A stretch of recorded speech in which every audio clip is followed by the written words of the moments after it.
Anacortes Planning Commission meeting of March 26th already, 2025. Ms. Gleichman, would you please take the roll? Commissioner Mills. Present. Commissioner McCombs. Present. Commissioner Ryan. Present. Commissioner Martin. Here. Commissioner Stoneman. Here. Commissioner Jaretsky. Here. Commissioner Courier. Present. Would you please join me for the Pledge of Allegiance? I pledge allegiance to the flag of the United States of America and to the republic for which it stands, one nation, under God, indivisible, with liberty and justice for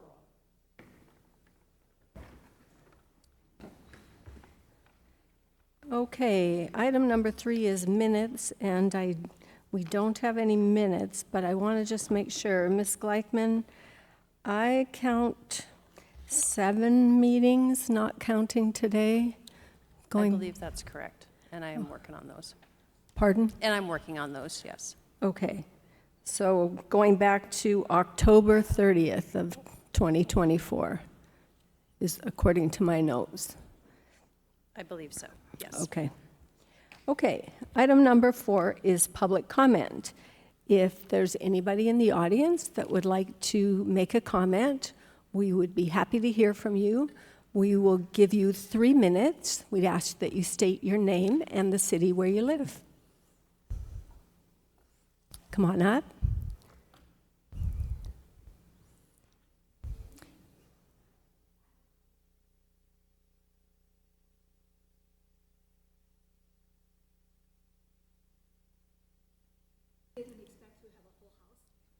Copies. So. Mm-hmm. Is that me or excuse? I don't know.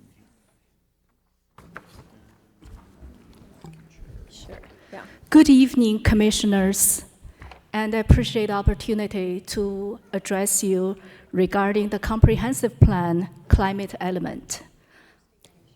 Yes, my name is Shua Mu, and I'm resident citizen of Anacortes. I attended the climate element open house last Thursday at the City Hall. There was a large amount of information and the various concepts packed in a couple of presentations. The audience perceived the session as information download with graphics, with color-coded maps, numbers, and terminologies. Very few questions were raised during the presentation because many members said it was hard to follow. Without understanding how greenhouse emission generated by category, vulnerability, sensitivity, various index, I can neither agree or disagree with those conclusions because not knowing enough. I raised the question, asked the goal for Anacortes per capita since our baseline was presented to be 13.7 metric tons per person. That's the local emission. And our consultant does not know the answer, but will find it out for us. And I also inquired, would 10% or 20% would be a good goal? And the presenter suggested 20% seems to be a good number. And I would actually expect there's some rationale behind it as for what are the areas can be squeezed more savings and what are the areas that we don't have room for emission suppression, such as commercial activities or just the basic life. After reviewing the material online, I find myself have more questions. Just for the sake of time, I submitted a copy with all the sample questions. For instance, in the emission inventory section, the 2022 was selected to be baseline. And we all know that was at the peak of the pandemic. And all commercial, industrial, travel activities at record low level. Shouldn't we select a non-COVID years as baseline?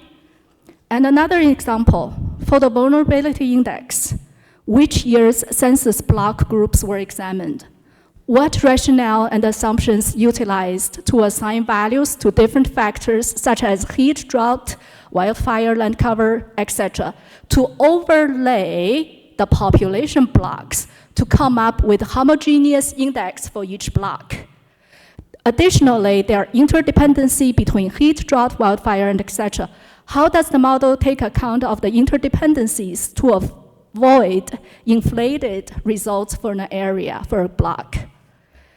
And how can two neighboring blocks be 20 points different along the border? And this tells me the adopted model may not be suitable for this index. And also, why is the skin cancer excluded? I know of neighbors with melanoma and other forms of cancers, and they are quite vulnerable because of a reduced immune system. And comprehensive plan drives future economic development policies and resource allocation and our regulatory decisions. It is you and the residents of Anacortes' responsibility to examine the basis used for long-term strategic planning and not our consultants. We have to make sure the facts and data utilized are solid, logic and rationale are sound, and no errors in mathematical models. Right now, the background data... Miss Yu, can you just wrap it up? Yes. So right now, there are some fundamentals data we're missing. I've requested at the City Council meeting to provide the work product and also all presentation materials and the supporting data be submitted 10 days prior to any open house or presentation. Thank you. Okay. Anybody else like to share? Come on up. Good evening. My name's Marlene Finley, and I'm a resident of Anacortes, and I'm on the board of Evergreen Islands.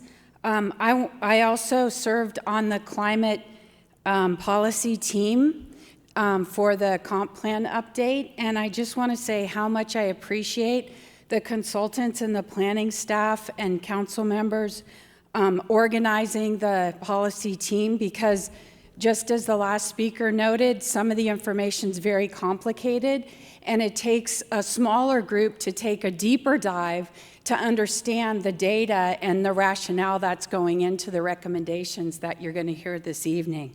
So I appreciate the public involvement process, and these meetings were open to the public, and there were several department leaders from the city that sat in and actually participated in the meetings, which I thought that I was really proud of our city for the way this was conducted. And I know some of it, the process may have been new to the city, but I appreciate that the city staff tried to involve the public more in this way. And so I just wanted to share that this evening as you take a look at the data. Thank you. Thank you. Anybody else? Yeah. Madam Chairman, Mr. Mills? I would just like to add that the meetings were all videotaped. I will admit they're available online on the city website. You won't be able to figure out who the speakers were in each case because we were down around a work table, but the audio was quite excellent, so you can, the public can see the whole meetings in their entirety. Thank you. Go ahead, sir. Good evening. My name is Mark Robinson. I own Northwest Permit Services, and I do live in Anacortes over in Skyline. I have seen the last year and a half the state legislature, the Washington state legislature, begin attempts to rein in the craziness that's gone on about building permit issuance across into this state. And they made a kind of a half-hearted attempt last summer and passed some legislation that took effect the first of this year to bring some soft time frames into effect for the various jurisdictions on how long they were allowed to work on building permits before they were soon to be issued. And I was wondering if this group, and I may be in the wrong organization, I've not seen this before, but I was wondering if this group could enlighten me as to if the City of Anacortes has a plan in place or is working on one to bring the permitting system into compliance with what the state wants to happen, as in, I think it's 90 or 95 days for the permit process to go after all the documentation's been provided. And I should say that your planning department, the people that work for your planning department have been so helpful to me and so supportive. They are really good folks. I don't know the person that runs the place, but the general people there, Rob Prisinger has been magic in helping me get permits for stuff, including the place where I live. So they're good, but the process is not so good. So is there work on a plan to bring it into maybe quicker instead of the months and months that it takes? Mr. Robinson, behind you is Mr. John Coleman. I'd just like to introduce you. He's in charge of the planning department. I've not met you. And so maybe at some point the two of you could have a conversation. I'll buy the first beer. Thank you. Thank you. Good evening. Anybody else? Anybody online? No one has a hand raised. Okay.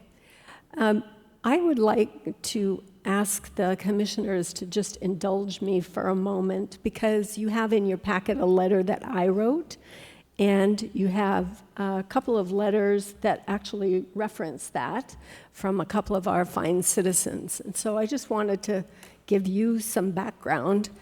As you know, the last comprehensive plan meeting was last Thursday, and I was not able to attend because I'm on another board. And I knew it was the last meeting, and so I thought, well, I know that the consultants get input at every meeting with sticky notes, and I have given input in the past with sticky notes, and I thought, well, I can't do sticky notes. I'm just going to give them my thoughts. So I wrote a letter. I was shocked that it became part of the packet, but it's fine.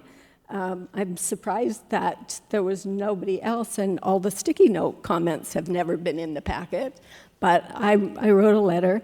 The reason for my letter is that, and you can read it there in the packet, I'm really concerned about the politically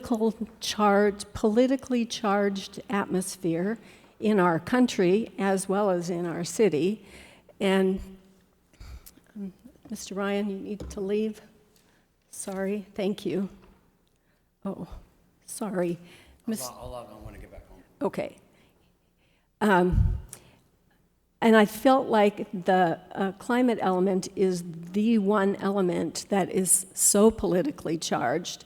And what I said is we have federally the government, people going so far to the right, and we have our state and our state government going so far to the left. And it seems to me that most people in Anacortes are somewhere in the middle, myself included. And I know that we've worked so hard on this comprehensive plan that I thought, you know, if we're going to infuse the climate element into every part of this comprehensive plan, regardless of what we end up doing, we're going to turn off half the population, whether we put too much or too little or whatever. And we've worked so hard on that plan, I just thought, you know, we need to do our best to find common ground, find something that our community can live with, that still, I gave a couple of examples, one from greenhouse gas from the Department of Commerce, one for resilience from the Department of Commerce, that I thought everybody can get around those. I just didn't want to waste all of the work that we have done and have it become, the whole comprehensive plan become controversial. So that's my 2 bits for what it's worth. Okay? Yeah. Okay. So I'm going to move on from public comment to number 5, public hearings, and not seeing a public hearing. We're moving to item 6, other business, 2025 Comprehensive Plan Update, Climate Element Introduction. And I see we have Mr. Coleman here. Good evening, Planning Commissioners, members of the public. My name is John Coleman. I'm the Director of the Planning Community and Economic Development Department for the city. So tonight, what we have on our agenda is a comprehensive explanation of why we're doing a comprehensive plan presented by the two consulting organizations that we have working for us to put it together. So they're going to go over explaining a little, just briefly, about why we have why we're required to do a climate element, and then they're going to present the reports, the science that they've created and found, put together to be background information for the community to have and to understand as we begin to write the climate element itself, which, as you'll hear, is required to address greenhouse gas emissions in one sub-element and resiliency from the effects of climate change in a separate part of the element. Those are the two sub-elements. So tonight we're going to have mostly background information about Anacortes, our greenhouse gas emissions inventory, and the findings of the resiliency study. So how vulnerable is the community right now? And then using this information, we'll then go through the process of creating our goals and policies. Well, we've already started working on goals and policies for how to address those sub-element, like how to address vulnerability and how to address greenhouse gas emissions. And that's been going through the climate team review.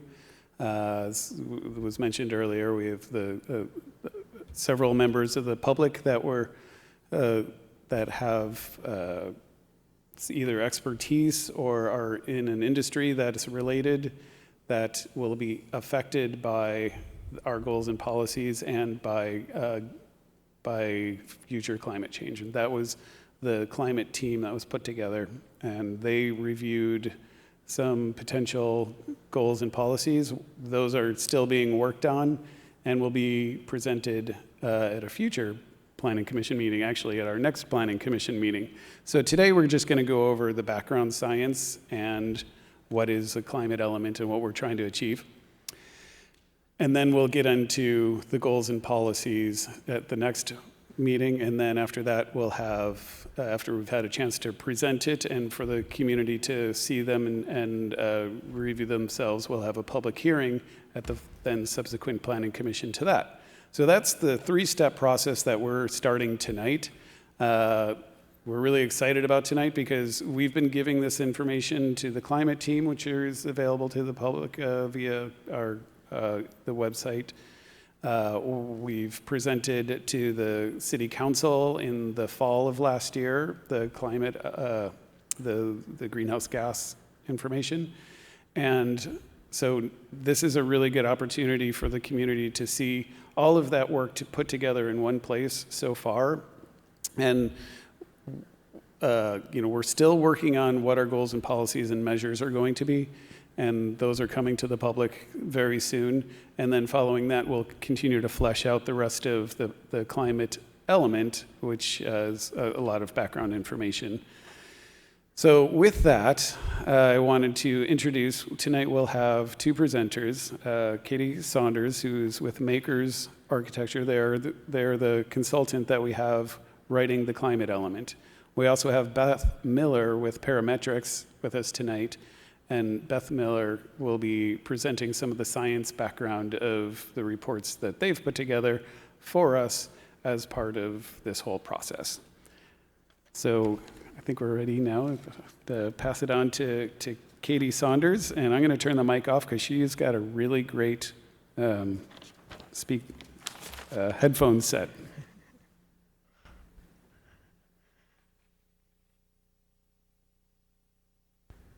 All right, good evening, everyone. I'm going to do my best Taylor Swift for you with the headset on.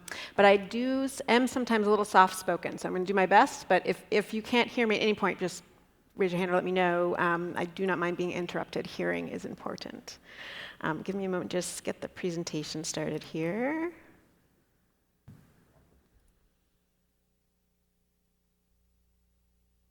So my name is Katie Saunders. As John mentioned, I am with a firm called Makers, and we've been partnering with Parametrics, and Beth Miller is here tonight from Parametrics, on to lead the climate element with the city through the last year or so. And so we're excited to, as John mentioned, there's been many presentations to date, and we're really excited to spend a little more time tonight going through the kind of background work and analysis. So I'm going to start with an overview, and I'll just pull up the agenda. The beginning of this is really just the background of the climate element itself, so some may be familiar with this. I really just want to kind of go over what the state laws are behind this, what guidance we've been following, and also touch on some of the engagement.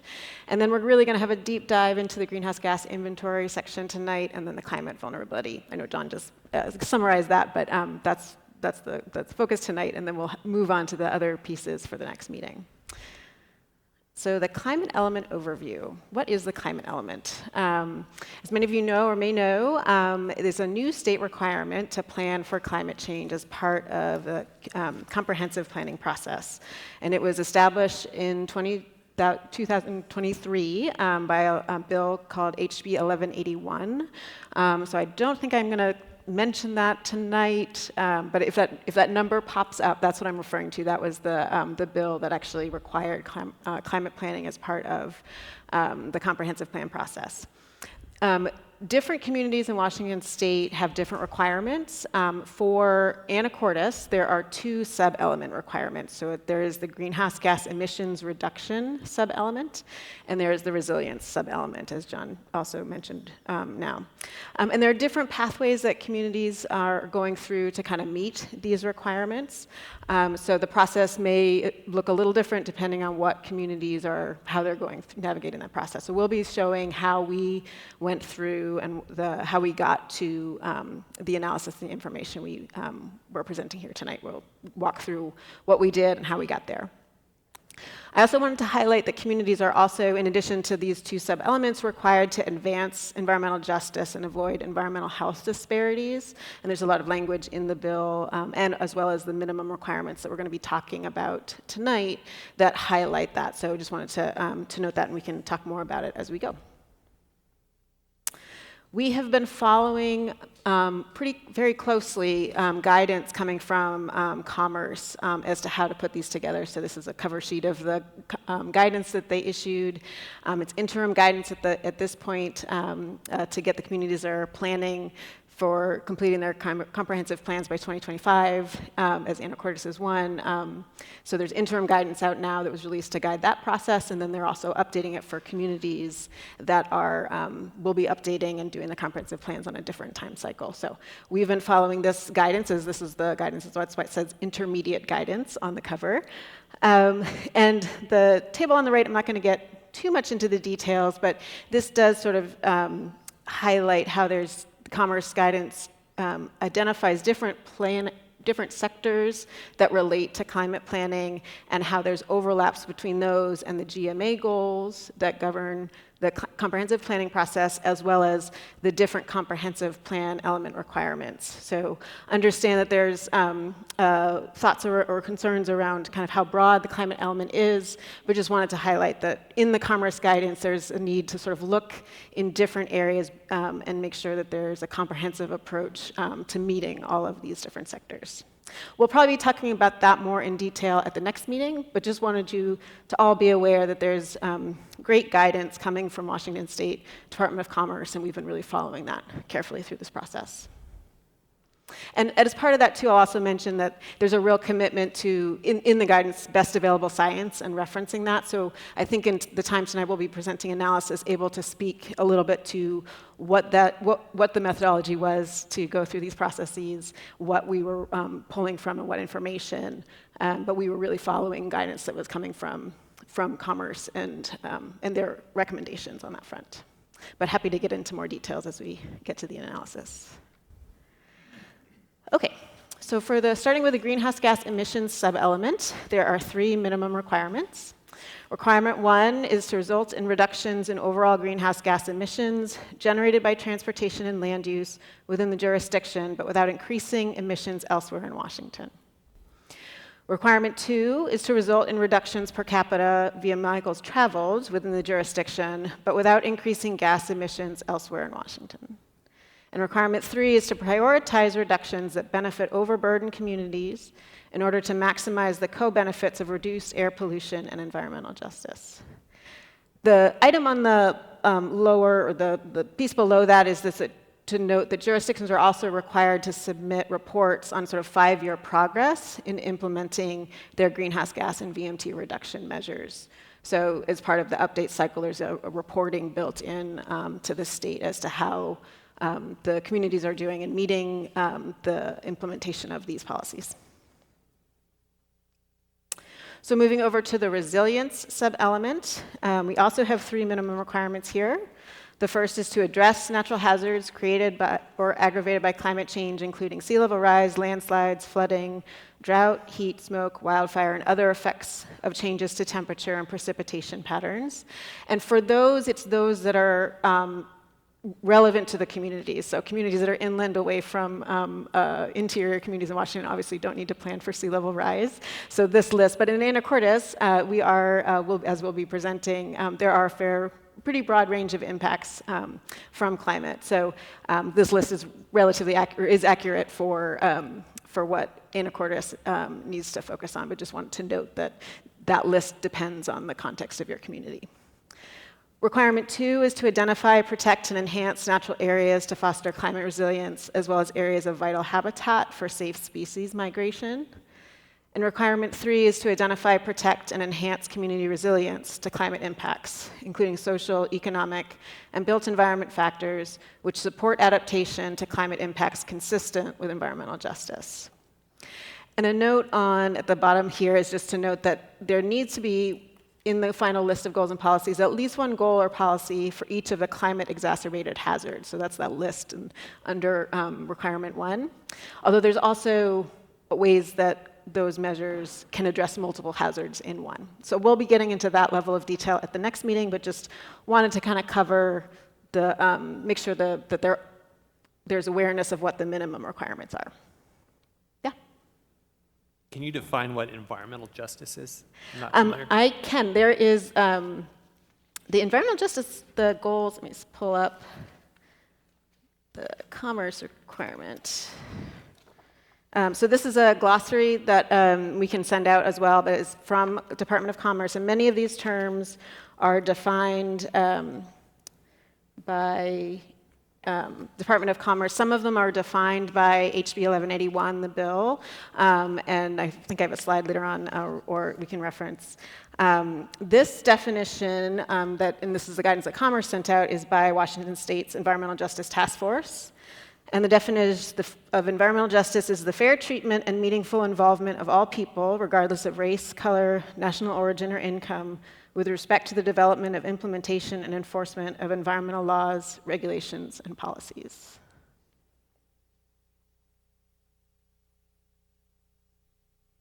Okay, so a process overview. I've been sharing this a lot if you've been to open houses or other pieces. We've sort of moved through this diagram. This is a simplified version of the process that we went through, but it shows the light blue and the dark blue are the 2 elements, sub-elements of the climate element, moving through that data gathering phase into analysis and assessment, and into the establishing goals phase where we are now. The plan integration is how all of these goals and policies fit and relate to other elements in the comprehensive plan.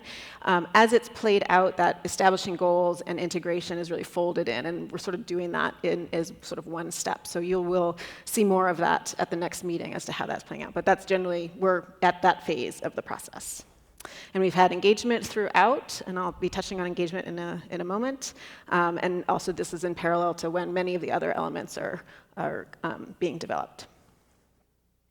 I also just wanted to highlight that even though this is a new element, and there's a lot of pieces that are new, we're very much building on existing work. I think the 2016, as we did a policy audit at the beginning of the process, and the 2016 comprehensive plan really shone a wonderful light on, had a lot of wonderful policies in it related to climate, and was advancing great work in that document.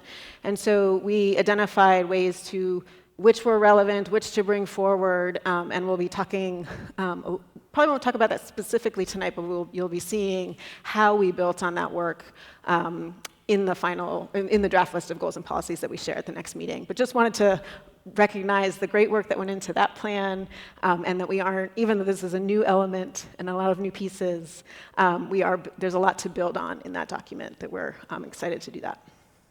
Okay.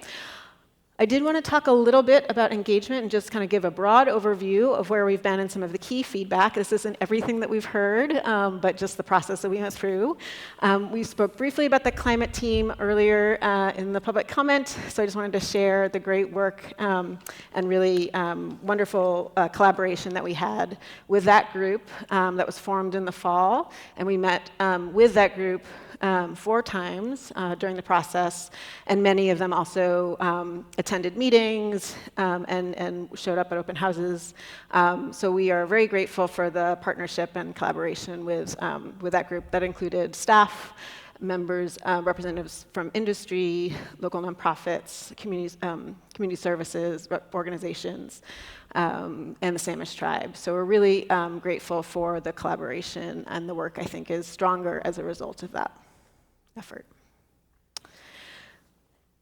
In, I believe, the first meeting with the climate team, we developed a list of guiding principles to kind of help guide the development of the comprehensive plan. So I wanted to share these with you. In the interest of time, I'm not going to read all the text, but I'll just read the bold to give you a sense and maybe call out some pieces.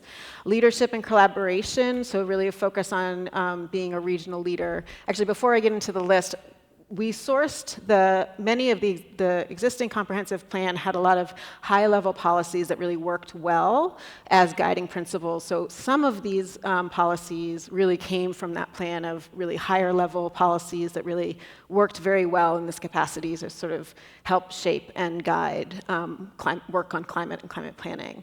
Others we sourced based on looking at what other communities were doing. So that's how that list came together. We presented a draft list to the climate team. They weighed in with suggestions, made edits, suggestions, and so the final list that we have here reflects that. So leadership and collaboration, being a regional leader by taking action on local on climate change, that was one that really grew out of the comprehensive plan from 2016, and so we just moved that over to a guiding principle. Seeking multi-benefit strategies. A lot of these pieces don't need, have multiple benefits, and so they can meet multiple goals at one time. And there's a real benefit, both from a cost standpoint, but also just overall benefits for making sure that the investments benefit communities while also benefiting climate goals. Economic sustainability, identifying potential impacts to local economy and businesses, and seeking mitigation strategies. That's also really key. We're not trying to think about climate change in a silo at all. We really want to think about sustainability broadly and how it works best for the Anacortes community broadly. Broad community engagement, so engaging all sectors of the community to ensure voices in vulnerable and overburdened populations are heard. Or overburdened communities. One of the key ways we did that was really being thoughtful with the formation of the climate team and making sure we were really creating an interdisciplinary group that could speak to a lot of that breadth, and then also overseeing the engagement efforts throughout the process. And that's something that many of these principles aren't necessarily need to stop at the development of the climate element. They're things that can live on with future updates as well. Evidence-based and adaptive, so that using best available science to make sure that we're sourcing to arrive at the analysis that is crucial, and also able to be updated over time to make sure that you stay current to, as climate change is by nature a changing and evolving science. And then feasible and action-oriented, assessing the feasibility of strategies and prioritizing based on the overall economic and environmental costs. So really understanding how to take near-term action while also investing in long-term solutions. Yeah? Before we leave this page, I'd like to add my emphasis to the importance of this page. The team spent a lot of time on it, as you know, and wordsmithed it probably more than we should have. But it really was the guiding principle going forward, and I think is going to be important that we have maybe this page pasted on our screen here next week or 2 weeks from now when we're going through the details, because where the team left it, we had well over 100 principles that we were juggling. We can't do all of them. So the points that are on this page are going to be guiding us as beyond the team to how do we prioritize, how do we sustain, and we don't have unlimited resources, so we do need to prioritize. So Absolutely. keep dog-ear this page for 2 weeks from now. I think it'll be helpful. Can I just ask a quick question about the 2 weeks from now? According to the packet, you've already got the draft done of the climate element. Is there a reason that we can't see it before then? We have a draft of the, working draft of the goals and policies that we sent over to staff, and so they're just taking one final review before we release it, but I think we're expecting to send that out by next week, so it will get to you very shortly. And if you want, we also shared kind of preview versions, or I guess they were at the meeting, but the climate team, the longer list that the climate team saw was available as part of that recording, so that's there. The climate team has seen the actual draft? A longer list, so one of the key pieces of feedback we heard was a need to kind of shorten, so we have been doing a lot of work since that meeting to be more efficient in how that is. But yes, the climate team we worked with the climate team to identify many measures and tailor which measures were appropriate for the climate element. Will they get to see, I know that they're probably done, but will the climate team get to see the draft probably before it comes to the Planning Commission? I think we're planning to release it to both at the same time, but I think we can discuss what's most appropriate with that timing. We just want to make sure you're getting adequate time to review ahead of your meeting. And we only have one meeting to review it before a public hearing? That's what the current schedule is. Okay. Yeah. Okay. But certainly open to discussion if more time is needed. Quick overview of meetings. I'm going to move somewhat quickly through this just because I want to get onto the other stuff, but we had many, many meetings. The bold are the kind of bigger, larger open houses, but we also met with the climate team. And notably, I wanted to put on here that we also reached out, city and the port, coordinated with PSC in 2 meetings to really engage with them, understand what their long-term plans are, and how, what would be needed for future coordination around grid capacity, electrification, all of those pieces. So those were really fascinating discussions, but a lot of wonderful discussions with the community through this process. Okay, so some key feedback from open houses and early survey work. So this is really high-level feedback, not everything, but really kind of picking some of the key things that emerged. Community members, and this is what we heard kind of early on at the first open house, we had a in live polling survey, and at that event, many community members who attended that first meeting, and it was a good number that were at the meeting, I think 80 or 90. So many of those folks who attended had already taken some actions to reduce greenhouse gas emissions at home.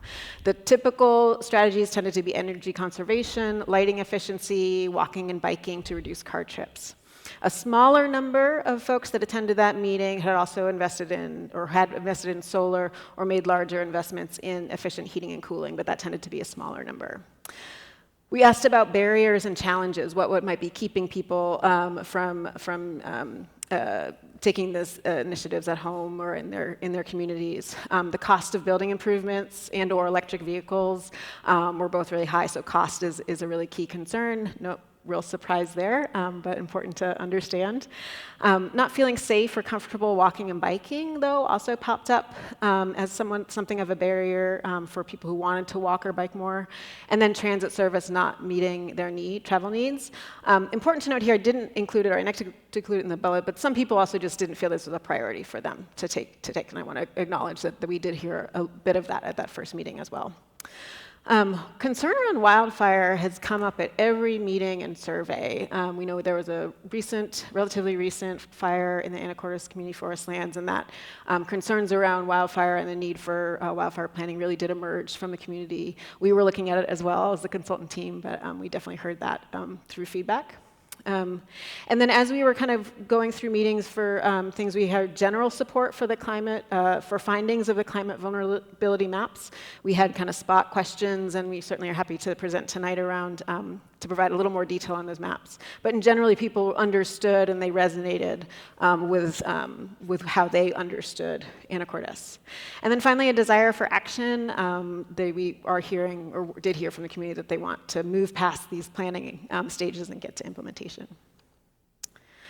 We developed a Climate Explorer tool, and I think that was shared with you in advance of this meeting. So that has a lot of information in it as well. And this has been available since October to the public. It's still on the city's website, so folks can get into this and really spend more time. We've been sending out QR codes at each subsequent meeting to make sure people are aware of this resource so that they don't have to depend on just the discussion during the meeting to understand. So if you haven't had a chance to look at that yet, I recommend taking a peek, as it's going to overlap with a lot of what you hear tonight, but it's a great resource, both to you and to the larger community. We hosted 2 listening sessions focused on marine topics and with local industry and businesses. Industry, that's a typo there, apologies. Listening session. So we started one in December, and then there was a little bit of concern or questions around the process, so we added a subsequent meeting in February just to make sure people were aware of where we were in the process and that we really wanted to just get feedback and hear what folks are facing with these issues.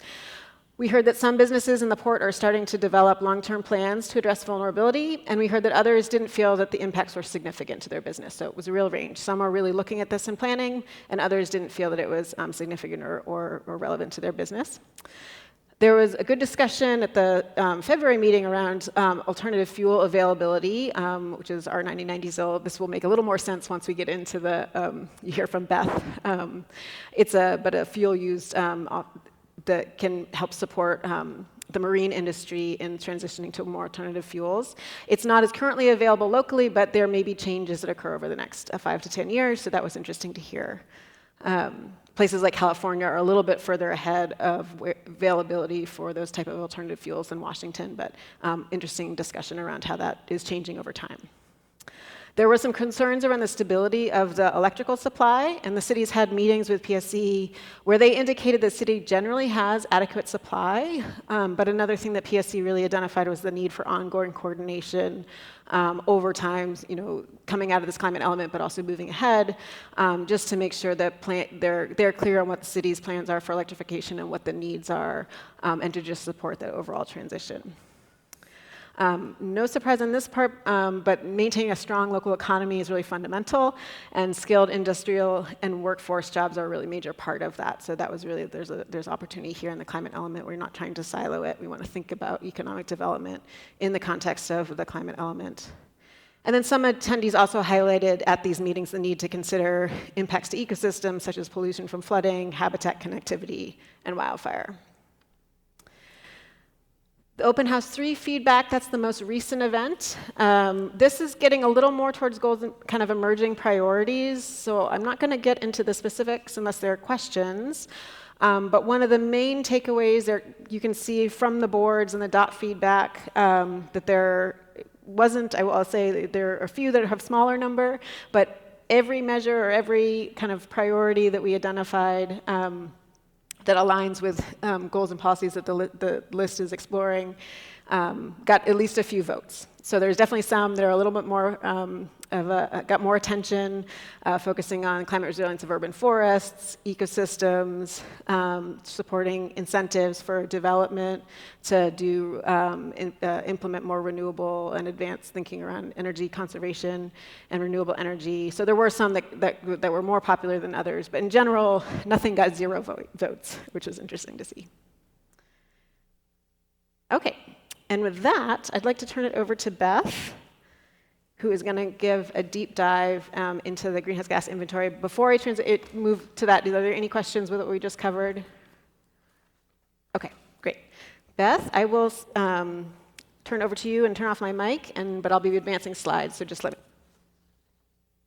Okay, thank you so much, Katie. And I would just note that I cannot see anybody. There's no camera on the Planning Commission, so someone else I am very open to taking questions as I go along. If you need me to slow down, circle back to a thing, please let me know, but I can't see anybody. So I'll need, maybe Katie, you can help Sure. me Sounds field great. anything. I'll just, if a hand goes up, I'll just jump in. Will help. Okay.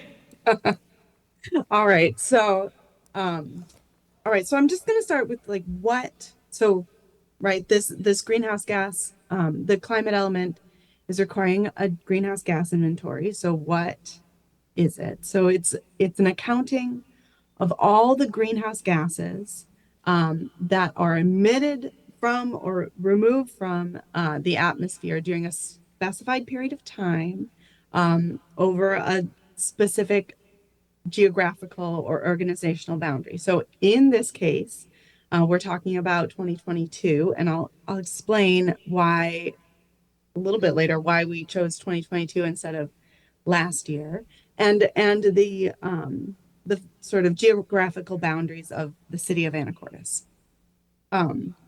So greenhouse gases are in large part from the combustion of fossil fuels. So that's your gasoline, that's your natural gas, that's your coal. All of those things are, carbon that has been trapped underground for millions of years. And since the Industrial Revolution, we've been emitting that carbon back up into the atmosphere, increasing the concentration of those gases in the atmosphere.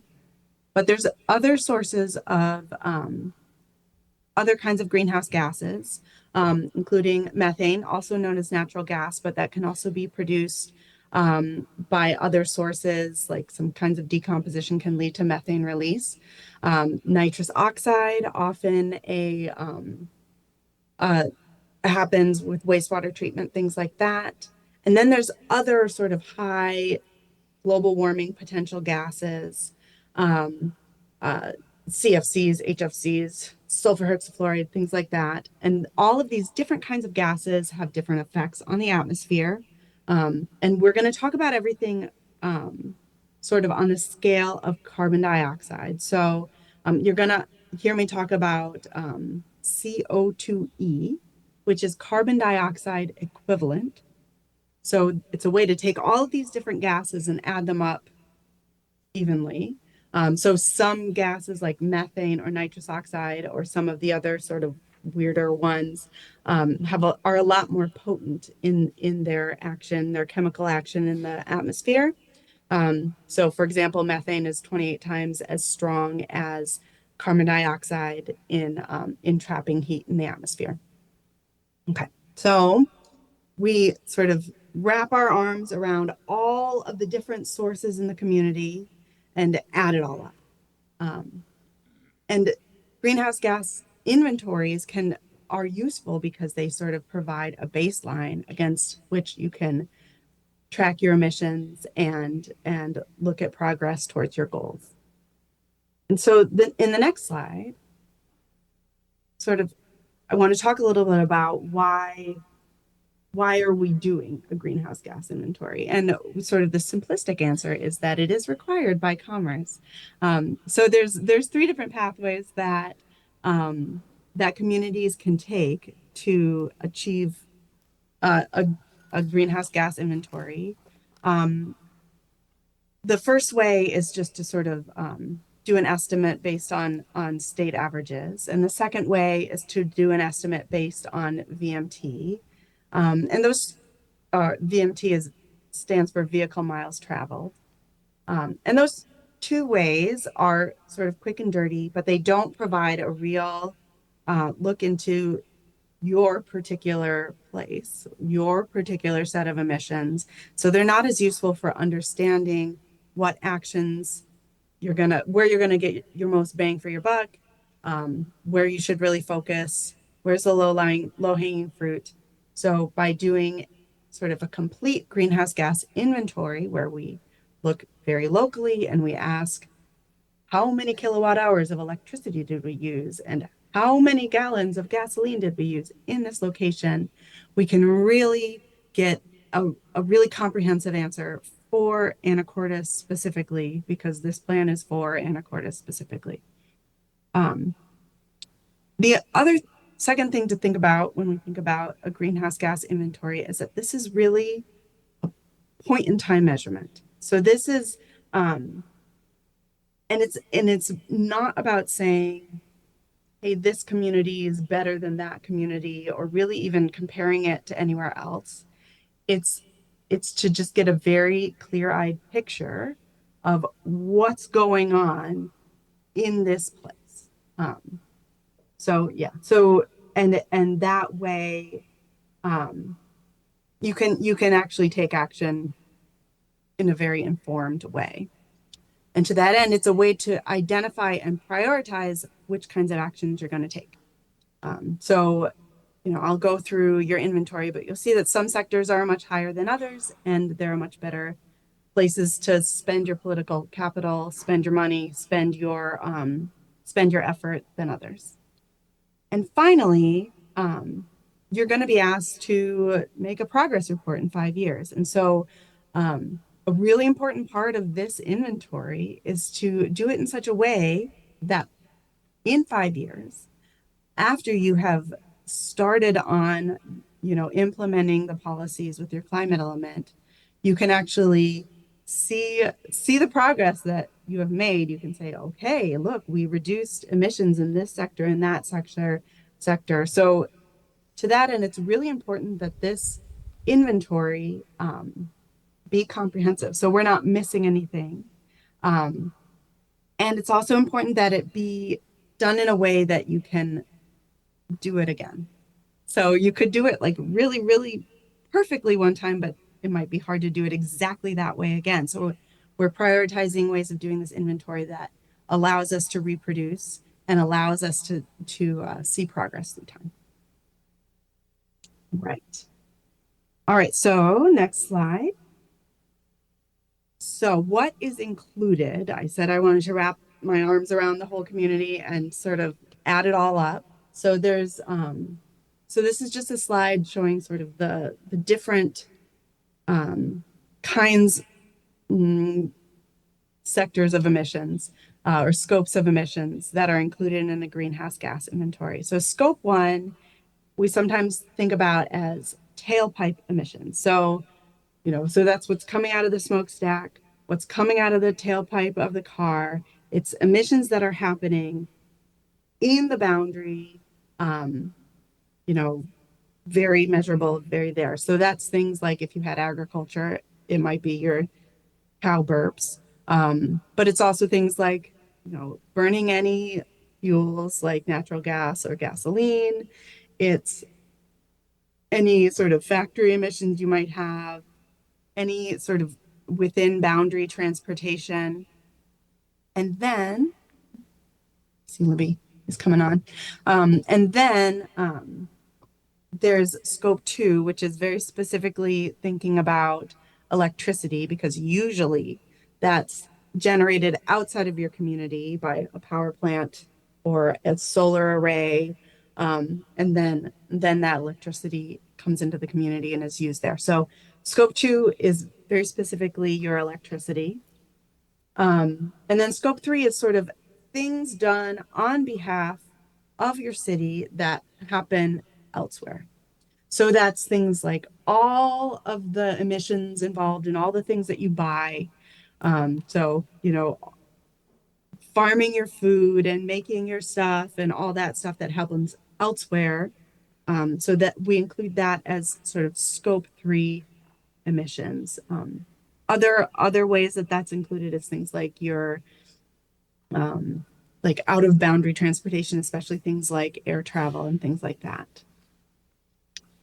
Okay, and so, like I said, this is calendar year 2022. And one of the reasons why we are using 2022 instead of, say, we did this last year. So instead of doing 2023, it's because it takes kind of a long time for some of these sources of data to publish their data, or, specifically things like electricity emissions factors, stuff like that. It takes a while for all of those entities, the landfills and everybody else, to publish their data.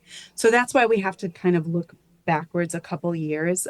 It would be ideal to do it last year, but 2022, we've been doing, Can emissions I ask a inventory. question? Yes. Beth? Yeah.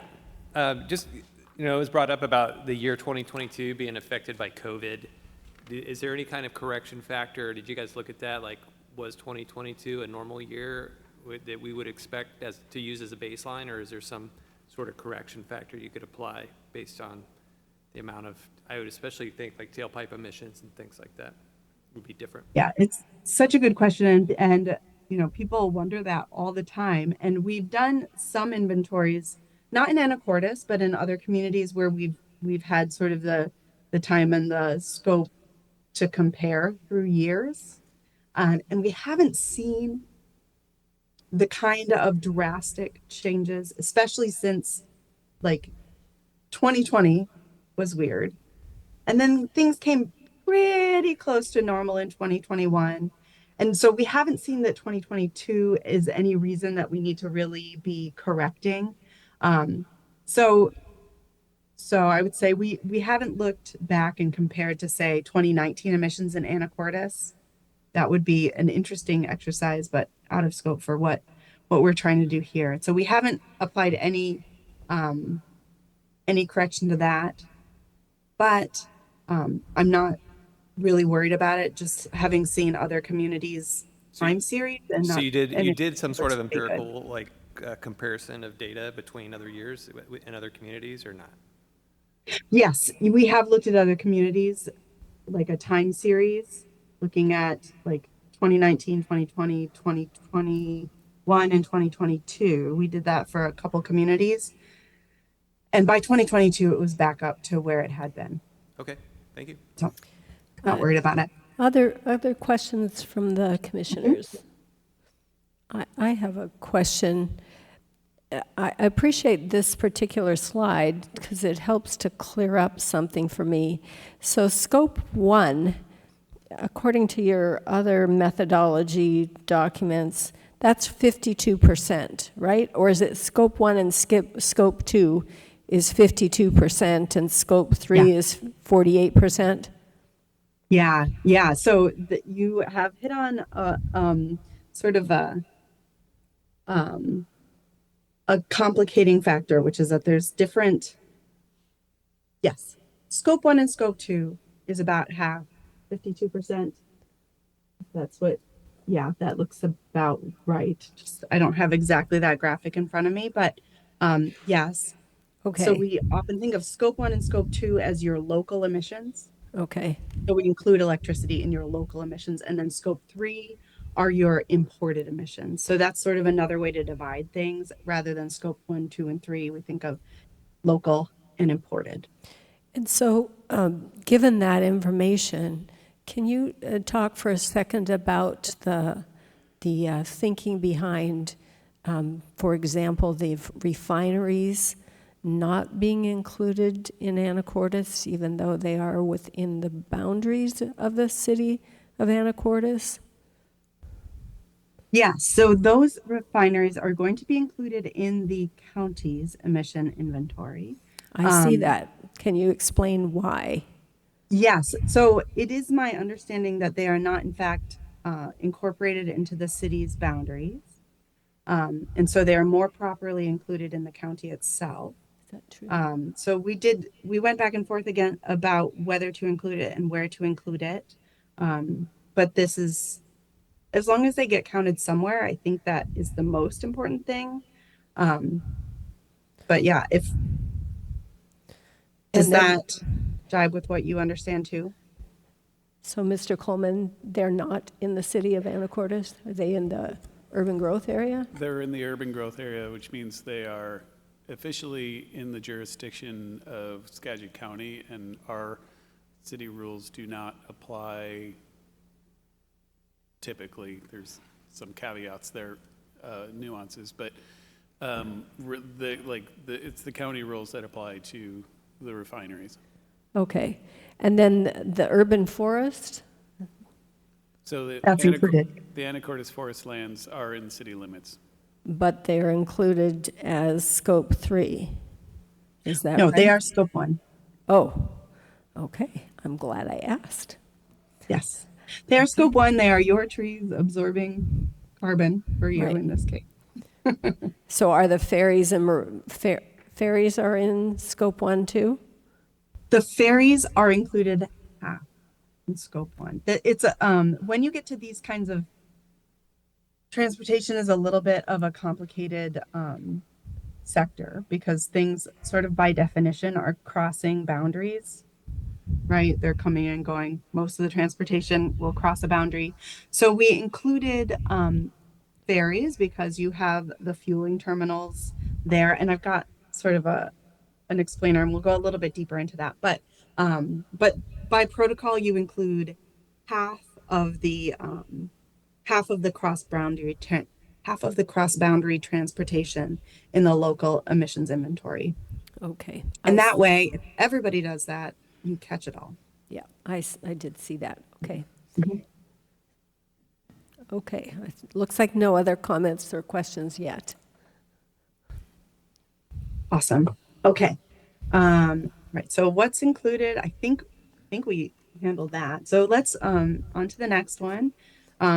So this is a sort of a sense of scale figure to help you understand what is a metric ton CO2e. So it's about house size chunk of carbon dioxide. And it's equivalent to about one passenger vehicle driven for 2,500 miles. That would be a gas passenger vehicle. About 13% of an average home's emissions. About 46 propane cylinders for your barbecue, or 1.2, roughly 1.2 acres of forest sequestration for 1 year. So that's the growth of about an acre of forest over a year. So this is just to sort of help you have a sense of scale. Like, what does it mean to have like 1,000 metric tons of emissions? Any questions on that? No questions. Okay, next. All right, so overall, so after we went out and conducted all these, emailed everybody and called everybody and got all the data that we needed. So this is sort of the high level result. 486,000 metric tons CO2e in 2022. So that's both your local emissions. So we talked a little bit about this already, but that's your local emissions. That's your tailpipe emissions, your energy in your buildings, your transportation energy. It's also all your waste. So this is another one that's a little bit cross boundary. So the waste that you produce then gets shipped off to a landfill somewhere else, and so that those emissions are included in your local emissions. All the industrial process and refrigerants emissions. So in your case, that's just refrigerants, and refrigerants are sort of an interesting product. They're not fossil fuels, but they are really potent greenhouse gases. So anytime if you've ever had to recharge the Freon in your car's AC, that represents a loss of, or that represents very potent greenhouse gas emissions into the atmosphere. So you only need a little bit to make a lot of greenhouse gas, a lot of climate impact. And then it also includes, as you mentioned, your forest sequestration. So that all gets classified as agricultural forestry and land use. But in your case, it's mostly just emissions reduction from your giant forest. So we like to highlight that just to show how important it is to preserve and maintain that forest doing its job. And then sort of on the right side of this graphic, you'll see all of the imported emissions. So these are the emissions due to things that were created on your behalf. And so that's the stuff you buy, the goods production, food production. There's also the fuel production. So there's, for example, let's think of gasoline. You burn gasoline in your car engine, and that creates emissions from your tailpipe. But there were also a lot of emissions involved in, drilling for that oil in the first place, refining it, transporting it, all of those emissions, all those upstream emissions are the fuel production, sort of that the purple bar of the imported fuel production emissions. So there's those emissions involved too in natural gas and also for your electricity. And then finally we include sort of a income-based, population-based estimate of air travel emissions for your community. So I would like to note that for the commerce, they really are asking you to most directly address the local emissions. So for this, for all the climate goals and policies, we're going to really focus on those bringing down the local emissions. Looks like Next. we might Oh, have go a ahead. question here, Beth. Yes. Okay.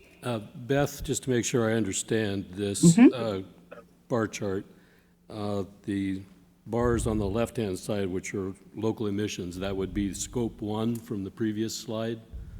1 and 2. 1 and 2. And then the imported would just be scope 3 then? Okay. That's right. Yep. And my other question is, on the scope 1 and 2, if I did my math right, that adds up to about 245,000 metric tons, but that's a CO2 equivalent. In your data, can you tell me of that 245,000 is CO2 directly and not equivalent calculations? Most of it is CO2 directly. Most of it's CO2 directly. There's a little bit, so the ones that are not CO2 directly are waste and refrigerants. Those are not CO2. The other ones are, there's a little bit of methane leakage from natural gas usage, but almost everything else is combustion of fossil fuels. And when you burn the fossil fuels, what then gets released into the atmosphere is mostly CO2. Okay. So if I considered the 245,000 tons as CO2, I wouldn't be far off. Yeah, that would be a totally reasonable thing to do. One more question. Sorry, hi, Beth. Just curious, the percentage of the local versus the imported, is that fairly standard across state or for that breakout? Yeah, that is pretty usual. Half and half is totally normal. Where you'll see it differ is when you have a very high income, like non-industrial community. So if like a community is mostly high income and not a lot of like other sources of emissions, you'll see really high, relatively high consumption. That makes sense. Rich Yeah, it people does. do more stuff. Yep. And you'll see it the other way if you've got like big manufacturing in a town, like a silicon chip, that kind of really high emissions manufacturing, you'll see the other kind of thing. But in general, half and half is a reasonable rule of thumb. Okay, thank you. Beth, Okay. one other thing to just make sure folks are fully clear, since there's many of these going on in communities, that the focus on local emissions coming from the commerce guidance, that not, if other communities experiencing, and I'm saying this also to have you verify, other communities that are doing greenhouse gas inventory may not include these imported emissions based on the approach that they take to their inventory. Is that a fair statement? So folks here are seeing another community that put together greenhouse inventory and they're not seeing those scope 3 emissions, that's just a different approach to the inventory, and because commerce is focusing on these local emissions as the core. Is it, can you confirm that's an accurate statement? Yes, can confirm. Yes, it's not required, and a lot of the tools that you see don't include imported emissions, in part because it's a little bit hard to actually control, right? So that's one thing. It's hard to like make laws about what people buy. So it's not as relevant to this kind of climate action. The reason why we include it, as like in my group, in my practice group, we think it's pretty important to include just because it is so big. To make sure that people understand that it's, you know, it's what you drive, but it's also what you buy. So it's a educational tool, to make sure that people understand how things are connected. One more quick question then.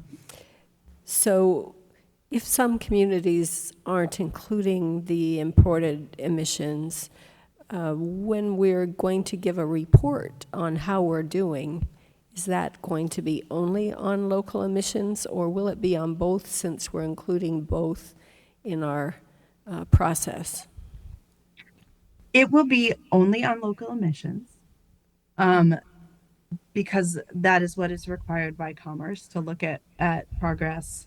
I mean, specifically in terms of transportation and land use is what they really want to see progress on. So I'll show you some more slides that think about it more in terms of just the local emissions. So, I mean, I would say, don't worry, you're not going to be asked to do a lot more than all the other communities who are not including that bit of information. Great, thanks. Mm-hmm. All right, so let's look at a little bit deeper into local emissions. So the next slide, please, Katie. Yes. Okay. So this is taking those bars and showing you how they break down into sort of their major components. So you can see that building energy is, like in many communities, your main source of emissions. And for you guys, it's broken down between mostly residential and commercial, with a little bit of industrial emissions in there too. So that's when we talk about industrial building emissions, that's things like burning natural gas to produce heat for industrial processes, things like that. If it was things like chemical processes that produce a lot of greenhouse gas emissions, those would be in the sort of orange section over there.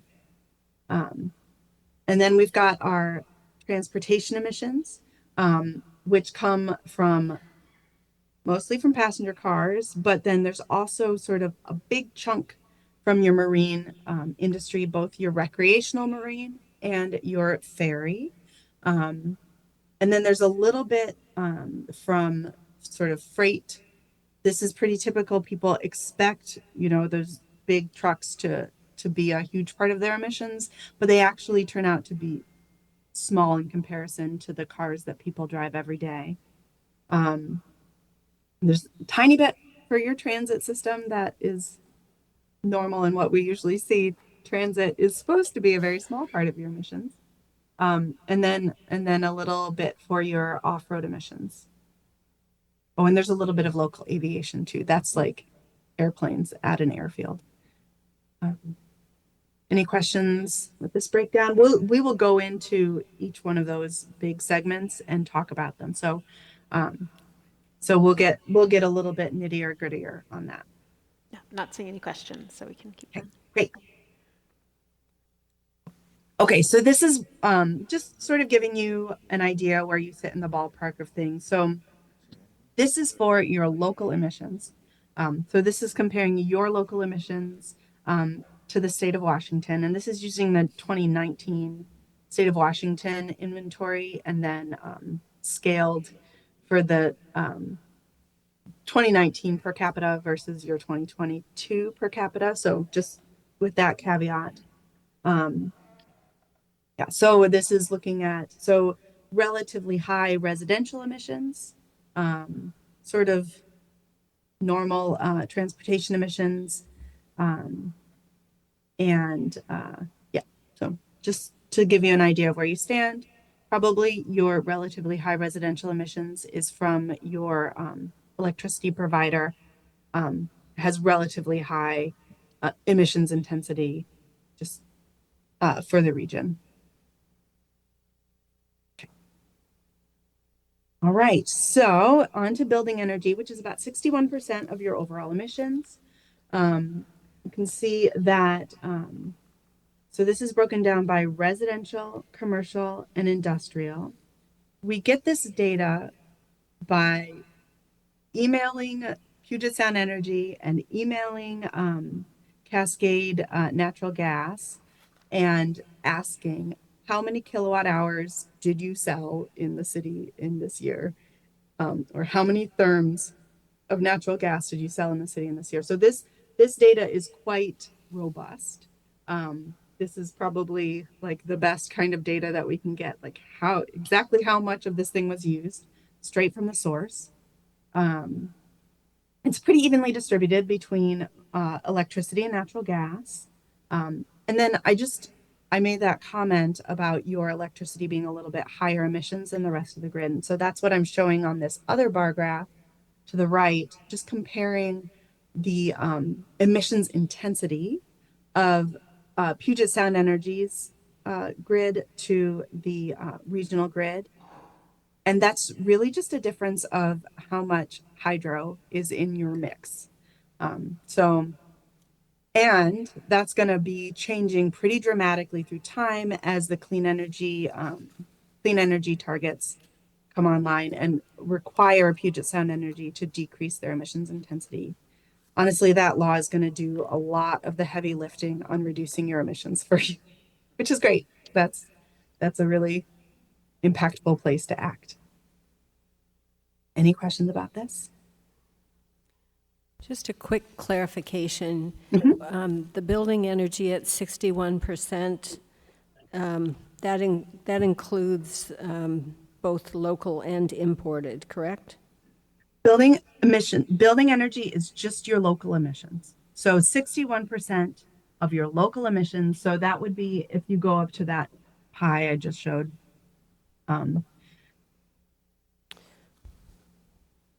Yeah, that one. So this is just your local emissions. And this is the picture that Commerce wants to see, or some version of it. Building energy is 61% of just your local emissions. Okay, I have another chart in the packet that shows something different, but we'll just, maybe you have the same thing later. Okay.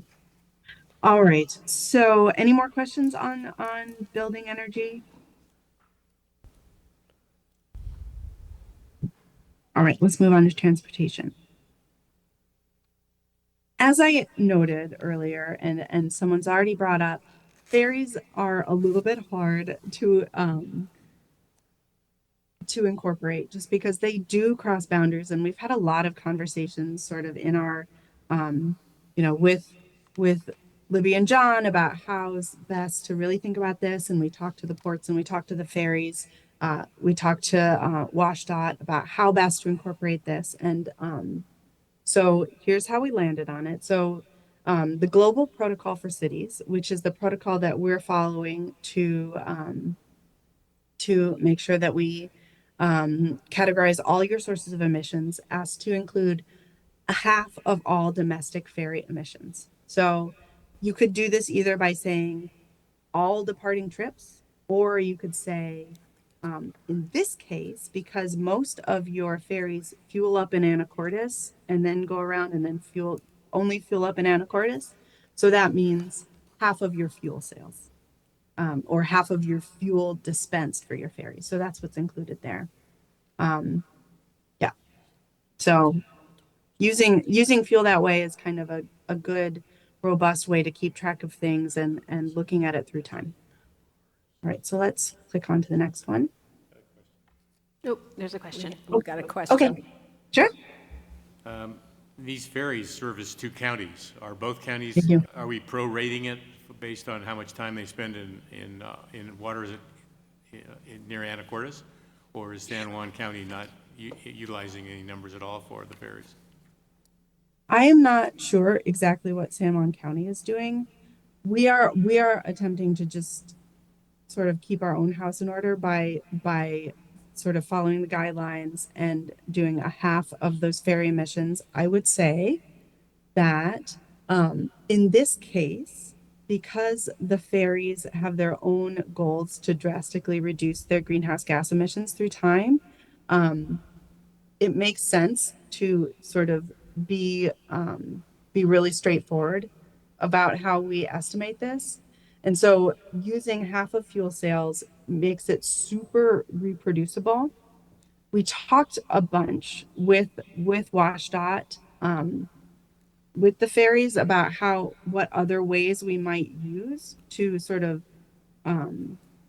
get more detailed about, where do the ferries go and what distance goes to where. But we came to the conclusion that it would be more straightforward and more reproducible just to use half of the fuel sales. And that way you can really measure progress through time without having to create a whole new ferry model every time. Thank you. If I may. Yeah.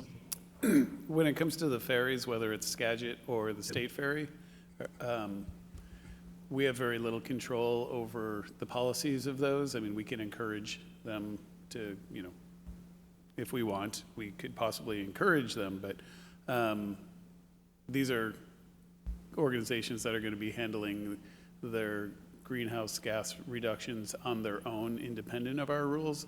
So it's good for us to measure it and understand how much, but we're going to have, I don't know how much we need to worry about the methodology in the long run, because as long as we're consistent in the future, measuring it the same way, it's not going to be us that's creating the reduction in greenhouse gas. So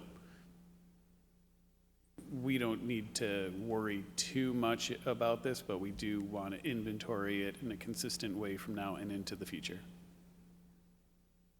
Hey, John, which ferries are included in this?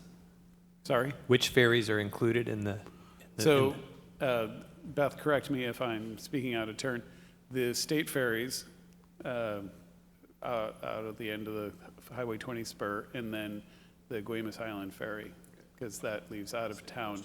One is a destination in Skagit County, so in theory, the other half goes to Skagit County for them to inventory, and then the Washington State ferries goes to San Juan County, so that's going to be up to the San Juan counties to inventory.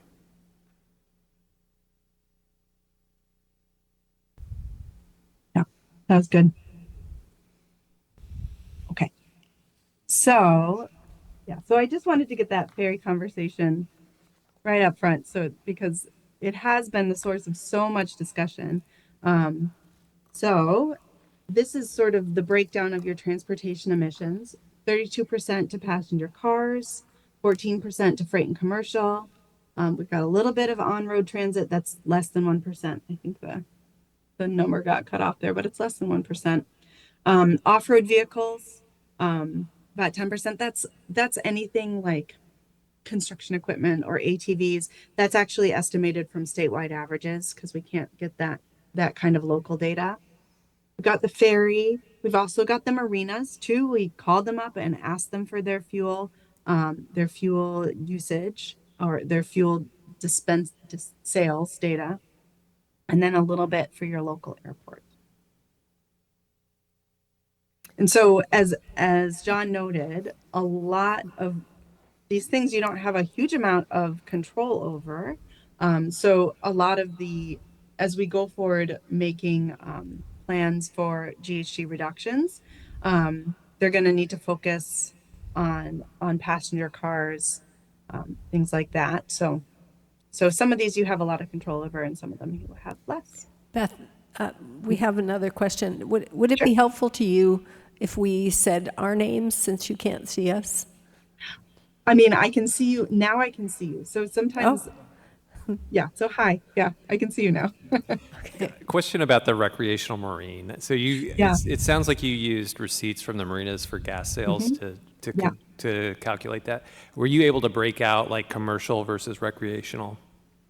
No, we were not able to break out commercial versus recreational. So you are correct that maybe it's not actually all recreational. I would guess it's mostly not. As a recreational boater, I can tell you the impact that my boat has compared to my car is not what your graph represents here. So, I mean, there's private ferries, there are commercial fishermen, there are whale watching, and my guess is that those are probably a much larger proportion than your average recreational marine.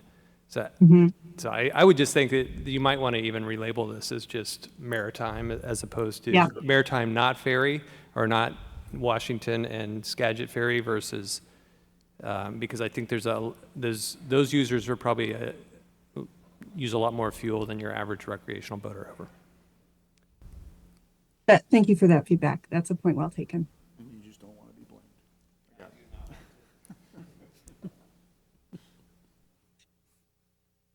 blamed. Keep going. All right. Yeah, we'll get there. Sorry, I'm taking up the whole time. All right. So, the next slide is just talking a little bit about your urban forest. So the way that we estimated the impact of your urban forest was using Global Forest Watch, and they estimate forest carbon emissions through satellite-based imaging. So it's just basically a satellite image of a certain geographic area, in this case, the geographical boundaries of Anacortes. And then they look at changes in tree canopies, over the course of 20 years. And then they can estimate the carbon flux based on the changes in tree canopy, and then take a yearly average. So this is sort of how much is gained, in your case, in your carbon sequestration every year. So this is actually a pretty unusual thing that you have. So I just want to highlight it because it's special. So any questions on that? I don't have a slide here talking about waste and wastewater and refrigerants because they're pretty small slices, but I'm happy to detail a little bit more about the methodology for that. For the waste, we basically just collected, how many tons of garbage was hauled from Anacortes, and then used information reported by the destination landfill to estimate Anacortes' share of that landfill's emission. And then we used a calculator based on population and waste treatment type to understand wastewater emissions. And then all the refrigerant data was downscaled from state averages. Beth, we have both of those in our packet, even though you don't have a slide. Yeah. Okay. Awesome. Any questions? Great. Okay, so then this is just getting a little bit more into the nitty gritty of those imported emissions, breaking them down. So the food and the goods and the air travel, that's all based on your community's income distribution, like how many households at different income levels. And then we use the Cool Climate Calculator developed by UC Berkeley to estimate the emissions per household for each of these different emission sources. And that's how we come up with your whole community level goods, food, and air travel emissions. And then, like I mentioned, the fuel production is really about how much fuel you use and what it took to make that fuel. So there's state reporting on how that fuel was produced. And so then we use the fuel use within your community to estimate the emissions associated with all of the upstream processes that had to happen to make the fuel for your community.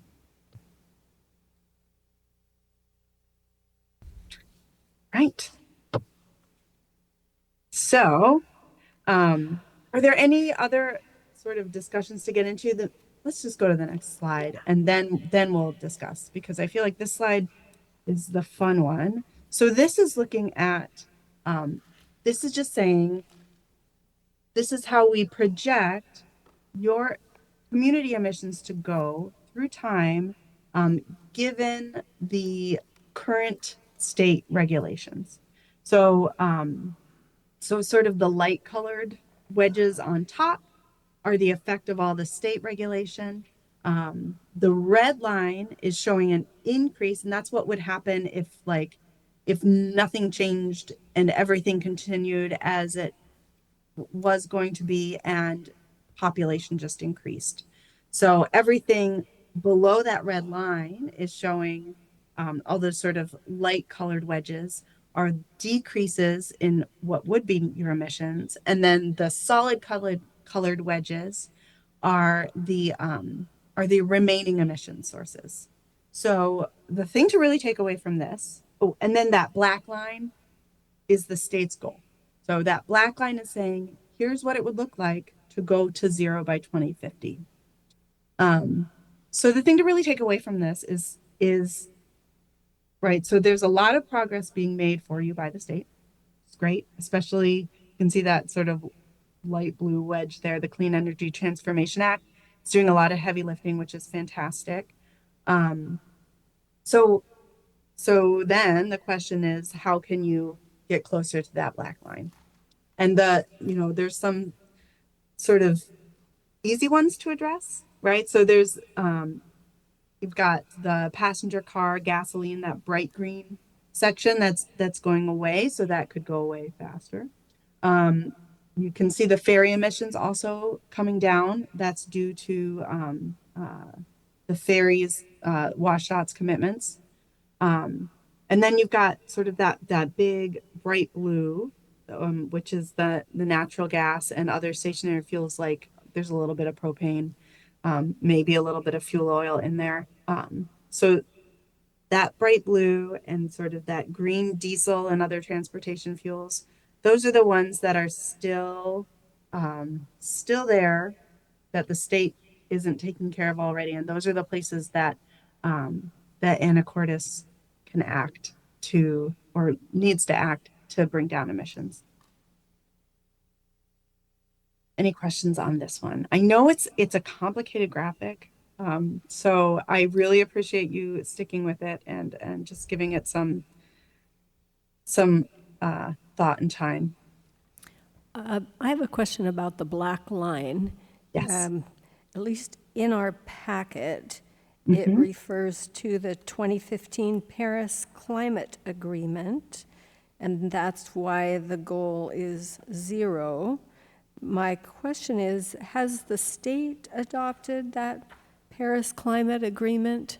Because I thought nationally, didn't they stop that? I don't know.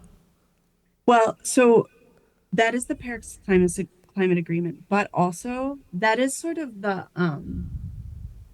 guardrail goal to, if we as a globe are able to bring down our climate emissions to 0 by 2050, we will be able to avoid some of the worst impacts of climate change.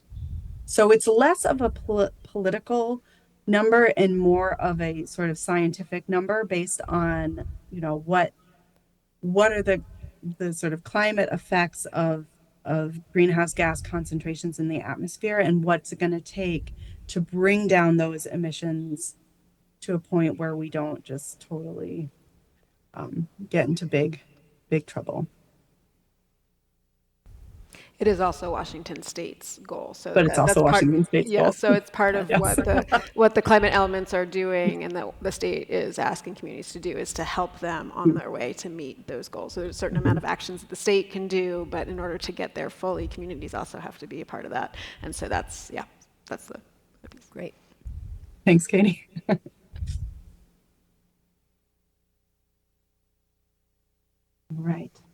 All right. So then the things that the community can actually do, right, are things like reducing VMT, that's vehicle miles traveled, and that is responsible for a lot of your passenger car emissions and also some of your diesel emissions. So if you put people closer to where they need to be, they don't need to drive as far. That includes things like economic development, to put the stores and things that people want to go to closer to where they are.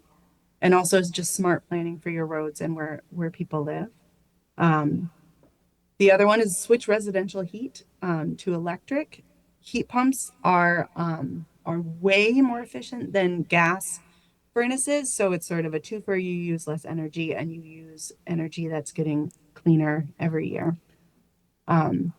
Increasing local renewables. This has dual effects. One of making you more resilient, meaning you are less reliant on the whole grid and you have your own supply of electricity, but also local renewables are lower GHGs and help you meet your climate goals. So the other one is switch commercial and industrial heat to electric. So that's a little bit harder, but it's another, where you've got commercial, office buildings and things like that, definitely you can move to heat pumps to heat and cool the air. And then finally, support the switch to renewable diesel when it becomes possible. That's going to really do a lot of work in decreasing that diesel wedge. Right. Can I ask a Any quick more question? questions? Yeah. Just can you give me a little more description on increased local renewables and what that means? Yeah. So in this case, it really means solar. It would be awesome if it could mean things like wave energy too, but in the practical right now kind of sense, like the kind of technologies that are available and able to be used, solar is ready to roll out right now, and it's in many cases cost effective. Thank you.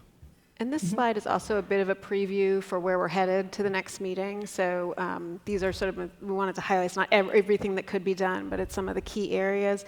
Another key part of this is identifying which emissions, and Beth spoke to this, but are directly in the city's control and has leverage over.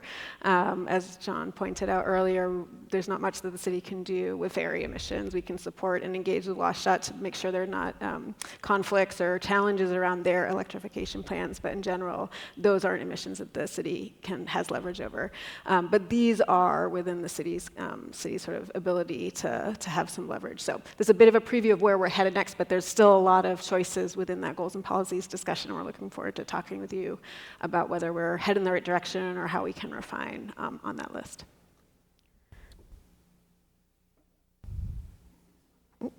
I also just want to do a quick time check.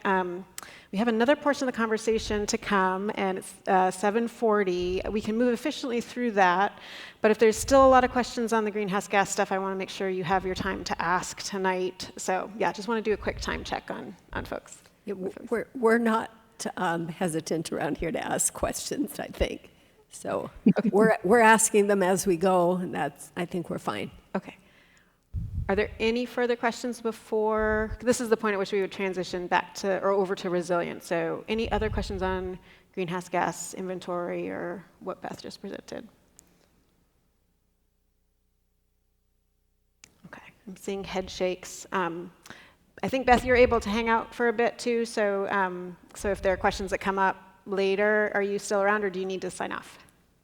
I'll be around for a while. Okay. I will to do bedtime at some point. Okay. If Beth isn't able to speak your question, please still ask. I'll do my best, and then we'll certainly follow up by the next meeting, if not before, to speak to those questions. Also, does anyone need a stretch break before we get into the next? I know there's a lot of information. I won't be offended if everyone needs to just stand up. No? Okay. It's a lot. It's a lot. If you just give Mr. Stoneman some cookies, everything would be much better. All right. So now we're going to a bit of a hard turn to talk about climate vulnerability and just sort of the physical impacts that the community is likely to see, and then what are some ways of addressing that, as well as kind of how we're thinking about vulnerability overall.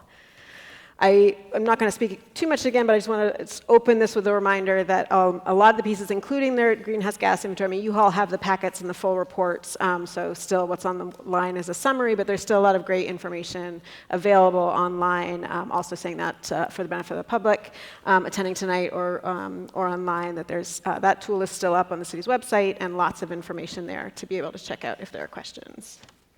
Okay. So we spent a good portion of the beginning of the project identifying what the local impacts are. I think there's sort of broad information about, at the first open house we shared some sort of broad impacts that are hitting the state, but these impacts are unique in how they're affecting communities with a lot of nuances just based on topography, shoreline areas, all these pieces. So we spent a good amount of time just sort of gathering data and assessing that. Parametrics did a lot of technical work in this phase, working with UW to pull in kind of best available science, making sure the information, there's a lot of tools that Commerce provided, but also was engaging with UW to pull in kind of the best available information from that space, or from that work. So some of the key impacts that we've identified, sea level rise and coastal flooding are a big one, obviously, with the shoreline community. Anacortes isn't as vulnerable to sea level rise as some other low-lying areas immediately adjacent that you may have seen some pretty significant maps in Skagit County. So it's not the same story as in some adjacent areas in terms of impact, but there are still some significant impacts, and particularly in developed areas where sea level rise could threaten development. And we'll be talking about that. Changes in precipitation kind of have a myriad different impacts, so drought stress, storms and flooding, and erosion and landslide. So that's a change. It can be drier summers, but also wetter winters, and just the mix of that. So those changes in precipitation is a more complex impact and has multiple kind of considerations and impacts from that. Extreme heat, with increasing temperatures. We don't, and of course, this lovely setting right on the water isn't probably may not come to the forefront as vulnerable to extreme heat, but the region overall is seeing quite an increase in extreme heat. And one of the key factors in this is that it isn't always the height of the temperature or the highest temperature that creates the vulnerability. It's how quick the change is. And so some of those quick temperature shocks when temperature goes from a lower temperature and spikes high can be quite impactful, particularly on human health and vulnerable populations. The other aspect of this is just older building stock and thinking about, the region generally isn't designed for hot weather. My house doesn't have air conditioning, and we really swelter on those hot days in Seattle. So heat is a thing to consider, even if it is not the top of mind that you might think of. The Anacortes hasn't experienced as many of those hot days as some other areas to the south. And then finally, wildfire. Wildfire is the two kind of fold of that. Wildfire smoke, which I think we've all experienced across the region, both from regional wildfires as well as international wildfires, just that really significant impact and far travel of that wildfire smoke impact. So that's a really key consideration throughout Washington, but also locally. But then also that local wildfire risk. We mentioned the recent fire that occurred in 2016, 2017, and that there are some in subsequent community planning, wildfire prevention plans that Skagit County led, the identification of some higher risk wildfire areas. I'll also note that we're not going to get too much into the details but the Anacortes also has a large area of what's called WUI, the wildland-urban interface. So those are areas where kind of wildlands meet more developed lands, and those also tend to have a higher wildfire risk. So that's another piece that's kind of informing that, how we're thinking about local wildfire risk and any future needs for planning.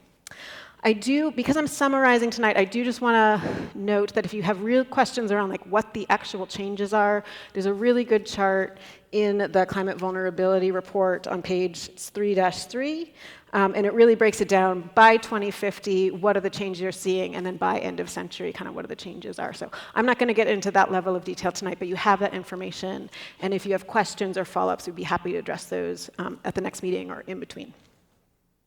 But by and large, these are really kind of key impacts and photos of those, as well as some impacts that you've already seen. So one of the pieces that jumped out is some high tide or king tide flooding that SR20 has experienced and some damage to trails in the area. So we're looking at what the future impacts are, but the fact that you're also seeing some current impacts and flooding risks really does show that vulnerability of some of those key pieces. So that's something that caught our attention right away, and we've been really focused on throughout the project. So the process for identifying vulnerability started based on the Commerce guidance. And one of the things that Commerce advised is to identify for each community that you're working in, or for this community, what are the local assets that are really key to the community? Because each community is different and needs to think about what their vulnerabilities are. It's not kind of a rubber stamp that you can apply everywhere. I think I mentioned earlier these climate sectors, and this chart is a good way of introducing them. But that's the framework in the Commerce guidance that really identifies that there are different areas that you need to look at in order to kind of do comprehensive climate planning. So the sectors, and I'll just read them out so it's clear, that Commerce has identified is agriculture and food systems, buildings and energy, cultural resources and practices, economic development, ecosystems, emergency management, health and well-being, transportation, waste management, water resources, and zoning and development. So within each of those sectors, we, through our early analysis, identified some of the local assets that we thought were emerging based on what we were reading in the comprehensive plan, what are the policies that had emerged from that, and we put in a sort of an initial list together. And then we brought that list to the climate team and said, we can't do this alone. We need you to really inform what the local assets or the key assets are in this community. So because it's a longer list and I want to be efficient with time, I'm not going to read all of those. But what that list is what we were looking at, the consultant team, what we had identified as potentially vulnerable, and then also in conversation with the climate team as to like making sure that's ground truthed and really reflecting Anacortes. These are still pretty high-level assets, so we're not trying to get, for the purposes of, if you get too in the weeds, it just becomes an impossible process. We still need to stay a little high-level with these, so there's some kind of summarizing as we go through the process. But these are all the pieces that we were looking at in our analysis. Any questions about that? No? Okay. So then we move into developing what's called the Anacortes Climate Vulnerability Index, and I really, my colleague, or our colleague, Beth's colleague and my colleague at Parametrics, and part of our team, John Phillips, is not here tonight, but was really crucial in putting this together, and just want to recognize their great work. The Climate Vulnerability Index is a composite index of 3 separate indexes that assess different aspects of climate change, or how climate impacts communities. So first at the bottom, you have the exposure index. This is sort of the physical impact of the various impacts that you have from climate change. So how much temperatures are rising and creating heat? What is the sea level? What is the flooding risk? Those pieces. The sensitivity index refers to the health and underlying kind of sensitivity of the local population. So you may not be able to read on the slide, but sort of diabetes prevalence, asthma prevalence, age under 5, more sensitive populations that way, general health, all these aspects of sort of community health that might make a community more susceptible or less susceptible to those types of impacts. And then finally, adaptive capacity is the ability of a community to generally adapt to conditions. So this is where we're looking at pieces like income, education, attainment, access to vehicles. There are a lot of different kind of metrics that go into this, and we have more details on the next slide. It'll be easier to see. But what's key in this slide is that all of these pieces together really informs what vulnerability is. It's not exposure alone. It's not the sensitive population alone. It's how all of these things are combined that really describes vulnerability. So the exposure index, again, expects increases in climate-related physical impacts and exposures, or evaluates, excuse me.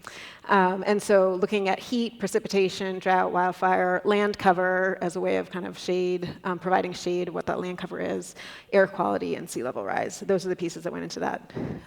The darker areas are which had a higher impact. So across all of these maps, a darker color means more significant impact.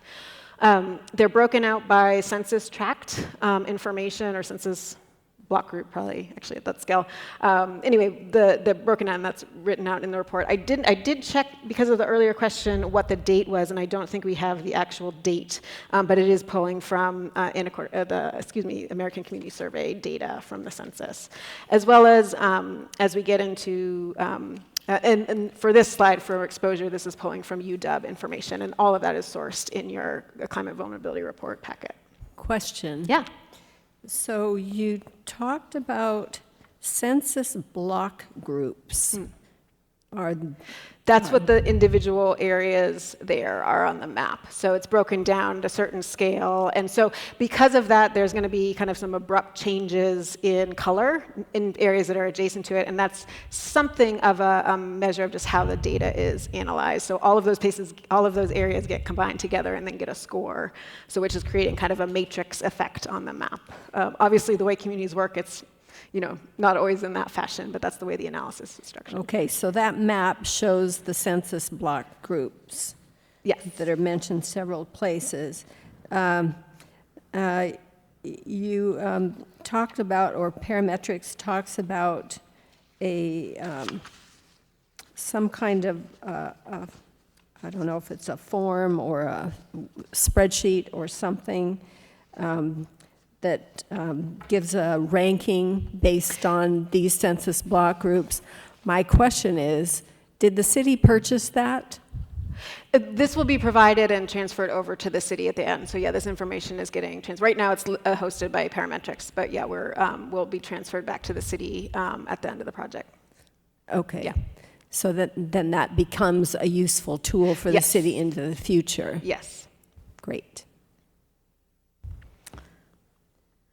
Sensitivity index, so working in a similar way. What I find not most interesting, but one of the things I think is interesting is just how the maps change. I'm just toggling back and forth. But the changes that you see when you're looking at exposure and what pops up in terms of exposure, which is more of the physical characteristics, and then sensitivity index, which different areas are pop up or which times, when it's the same.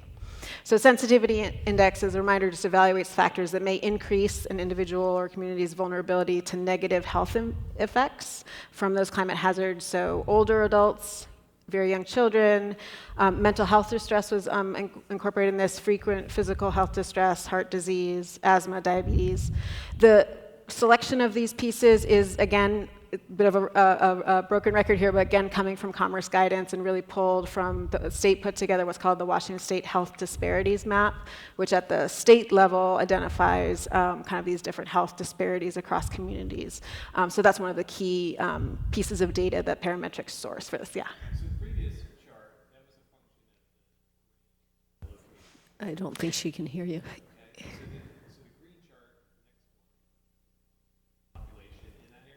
Yep, exactly.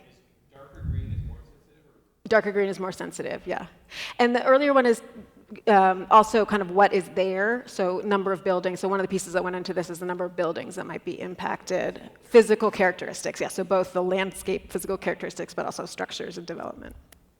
So the vulnerable population is shown on that as the darker the green, the more vulnerable the population? The more sensitive the population. The vulnerability is all three everything together. Yep, but this is the more sensitive population. The way the maps are, they're kind of pulling over, so I know there's a lot of area that's over the water here. That's just it's just the function of the way the GIS information was drawn. Obviously, they're not considering communities in that area, but just how that's compiled. Is it somehow based on zoning and density? It's not based on that. This is really just function of, but this is, actually we can get to that next. I'll go back if we need to, but because that relates, I think, to your question of the adaptive capacity. This is where you start to look at socioeconomic and demographic information separate from health, and where you start to look at lower income, education attainment, lower population density was one that popped up. That means people who might be more isolated, but that was just sort of one piece of that metric. Older homes wasn't considered as this as well. So in areas that that have a higher population of lower income community members or individuals would be a higher ranking in adaptive, or have a harder time with adaptive capacity, so their score would be higher as less adaptive capacity. So multiple negatives there. Does that make sense? I sort of didn't convey that very clearly, but where you see that sort of idea of low income, along with many other pieces, is going to have a harder time kind of adapting to these type of changes, and so they would get a higher score in this metric, but they actually, because they have less adaptive capacity. Oops.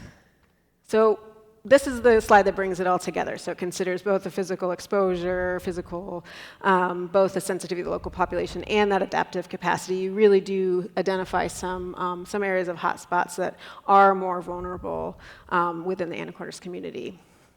One thing I do want to highlight here is that these are tools for understanding what are the aspects of the community and really informing.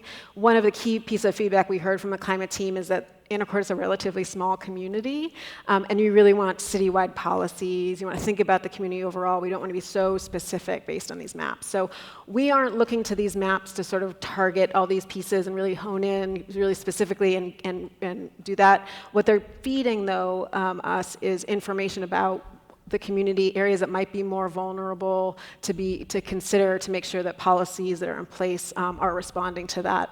And also it does inform the requirements for meeting environmental justice and making sure that impacts to vulnerable communities aren't exacerbated by goals or policies that are put into place.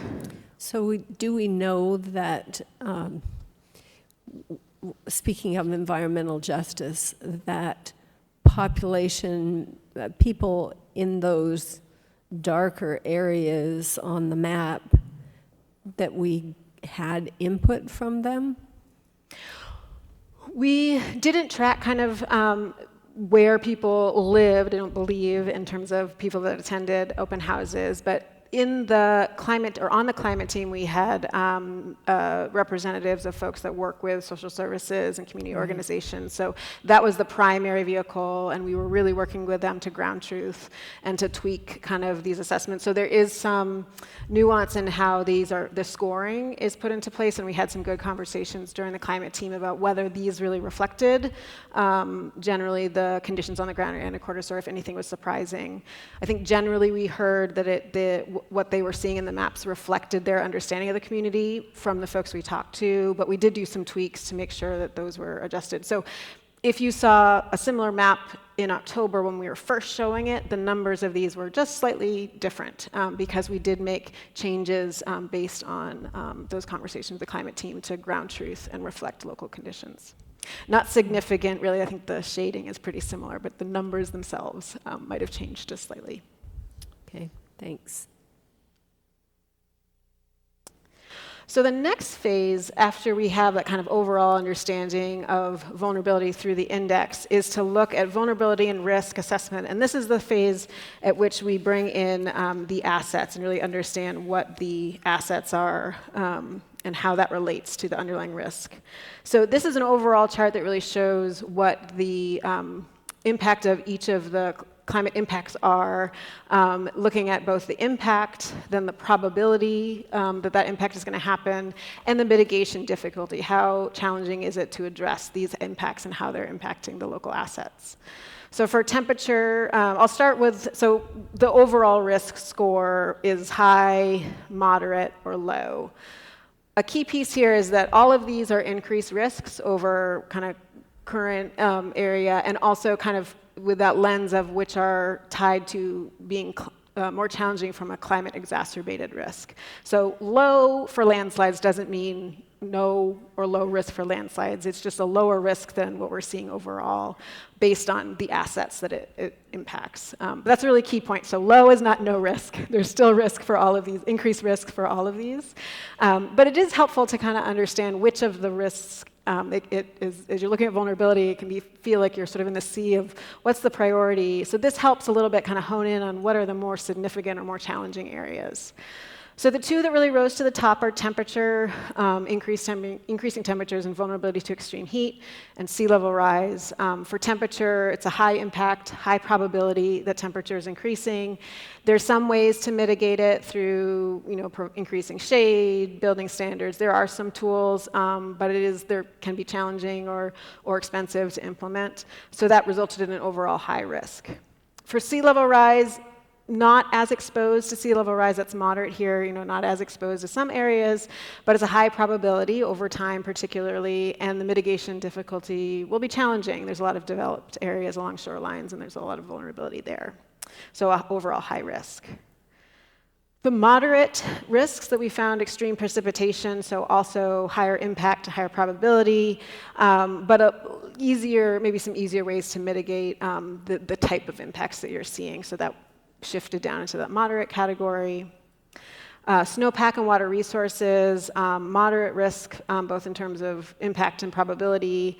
Mitigation difficulty, and one thing that John at the open house really clarified is that the city's already done some great work here and proactive about considering future climate planning around water sources. So that is largely why that's the kind of difficulty is low, is because of all of the great work staff have been doing to be proactive in planning.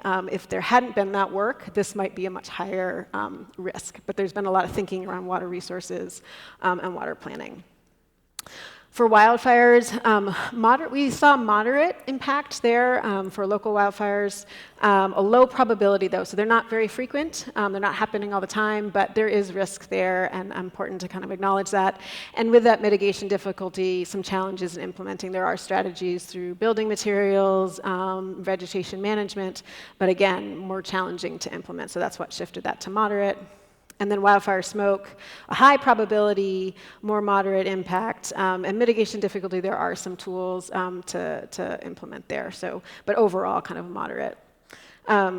Landslides, again, the lesser impact, again, not because you don't have landslide risk here, you do, but just because where that's overlaying with your assets and where those landslide risks are. A lot of them tended to be more in parks areas or in those slopes. Some of them are definitely impacting structures, but again, not as broadly as we saw with some of the others.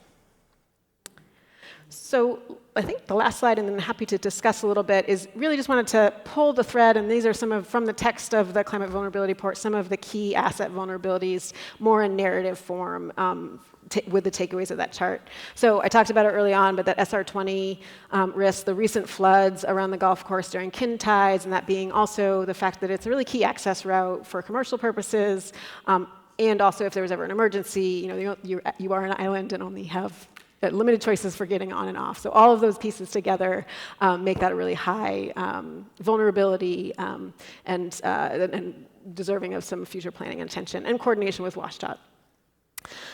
Flood risks for homes and businesses in low-lying coastal areas. So we've seen some of this also with some of those king tide events in western portions as well as in low-lying areas closer to downtown. And anytime there's flood risk around homes and businesses, it's just a challenging situation. So that's another kind of key vulnerability related to your assets. Water resources, as I mentioned earlier, is a key issue, but there's been some proactive planning, so it's not that it's not still an issue, but good that the city's been on top of planning, and we have looking at policies to ensure that that continues. The wastewater treatment facility has some flood risk around it, and so some future vulnerability in particular. So that floated to the top as a key infrastructure vulnerability and the need for some planning around when that treatment plant is either upgraded or replaced, where that should, what the planning process is for that. WUI, WI is WUI, that wildland-urban interface. So that's, I mentioned that or touched briefly on that earlier, but just you have a lot of these WUI areas in Anacortes within the city limits, as well as some areas that have been identified as higher risk around the Anacortes community forest lands. Not mapped, just sort of spoken to in generally. So there is some more guidance coming out from the state and from DNR about high-risk wildfire that's going to be coming out, I believe, towards the end of this year to provide a little bit more guidance, but there will need to be some focused attention around thinking around wildfire and wildfire vulnerability. Extreme heat vulnerabilities, I touched on this before, the combination of older building stock, vulnerable populations, areas with higher impervious surface also make areas more at risk. So increasing shade or increasing tree canopy can be a helpful mitigation there. Multiple impacts to local ecosystems. The Anacortes community forest lands really do provide some buffer for the natural systems that are within those areas, but the areas in coastal more marine shorelines or coastal areas that don't benefit from as much land cover or tree cover, canopy, or those buffers are more exposed to multiple different hazards: sea level rise, flooding, but extreme heat, erosion. So really need to think around ecosystem vulnerability with that lens. And finally, just those cumulative impacts on human health and well-being, that all of these pieces can kind of, the impact of one alone might not be that significant, but there is sort of cumulative impact from some of these. Particularly, a perfect example that we have experienced in the region is when you get a really extreme heat event on top of wildfire smoke and no one can open their windows. So it's those kind of events that cumulative impact is really bringing to the forefront. So again, that list just kind of pulls out from the narrative of the report some of the key vulnerabilities we saw. There are a few others in there as you're looking through the report, but those are the really kind of ones that kind of are emerging from the work. And with that, we hit the discussion, and we're 8:04, so we certainly have time for questions. I know we're going a little long, but happy to field questions. One quick question, and then I want to say something for your work. You talked quite a bit, and in the report quite a bit, about heat and how it's predicted that weather will be getting hotter in the summer. I'm wondering if anybody thought about getting colder in the winter, because that's a vulnerability too. And it seems to me that it's also getting colder in the winter, but have they talked about that? We didn't look, that might be a good question. We can follow up specifically with parametrics as well. Because the tendency is for increasing temperatures overall, it does seem to be that the increased heat events are the more predominant and more is the higher vulnerability or the higher risk. Higher risk, not vulnerability, higher risk that we're seeing across the region. It does not mean, though, that there aren't cold snaps at times and this kind of extreme weather patterns or kind of the changes in weather patterns happening. So sometimes there are cold snaps. I know winter weather was highlighted in the hazard mitigation plan as a kind of as part of that overall risk assessment. But because the tendency is for that increasing temperatures over time, and I think the other part of that is we are looking out. The focus of this plan from the comprehensive plan is 20 years, but climate planning kind of needs to understand future risk. So we're looking out in 2050, but also by the end of the century. And there are some pretty significant changes in increased heat risk, particularly the further that you go out. And so we're, not that the city has to plan in this comprehensive plan for the end of century conditions, but to the degree that you're laying the foundation of that with land use planning or building stock or those pieces, it is helpful to understand what those future trends. So that is why the focus more on extreme heat rather than cold, but it is true that changes in weather can make for strange weather. It just seems to me that the same population that is struggling in the heat is the same population that struggles in the very cold weather. And it seems like there's a fair amount of that also. It just seems like there's more extremes. The last thing I want to say is a thank you to you and your team of makers, and also to Beth and the team with parametrics. This is very detailed. I, again, think quite fraught with controversy, and you're handling that controversy with a good sense of humor and a willingness to listen to people, and I appreciate that. And thank you also to Mr. Mills for all your time on the committee, and Ms. Finley for your time on the committee. We do appreciate that, and of course our staff. So I just want to say thank you. Well, thank you very much. It's been a pleasure working with you all throughout this process. All right, Okay. with that, Okay, and we're almost done, but not quite. Thank you, Ms. Miller. I see you now. We have one more thing, it looks like, or two more things. The Planning Commission rules of procedure discussion that we haven't had 6 people here until now. The question is, do you want to change the rules of procedure and add the RCW 35A or not? We've spoken to our city attorney. She says it would be fine if we added it, and it would be fine if we didn't. And the reason that I brought it up in the first place is we have heard from a few people in the public, but the main reason I brought it up is when the mayor was giving his State of the City report, he mentioned his authorization as 35A. So I looked it up. It does seem like it applies to us, but we don't have to, so it's up to you.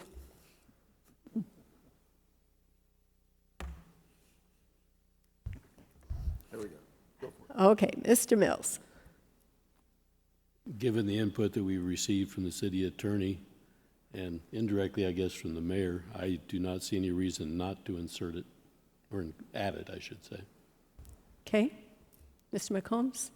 I make a motion that we include RC35 alpha in the planning commission bylaws. Okay. I second the motion. Okay, it's been moved and seconded to include RCW 35A in the Planning Commission procedures. Is there any further discussion? Hearing none. Ms. Gleichman, could you take the roll, please? Commissioner Mills, Yes. Commissioner McCombs, Yes. Commissioner, Commissioner Martin, Yes. Commissioner Stoneman, Yes. Commissioner Jareski, Yes. Commissioner Courier. Yes. Okay, motion passes. We are on to number 7, finally. Number 7, Planning Department update.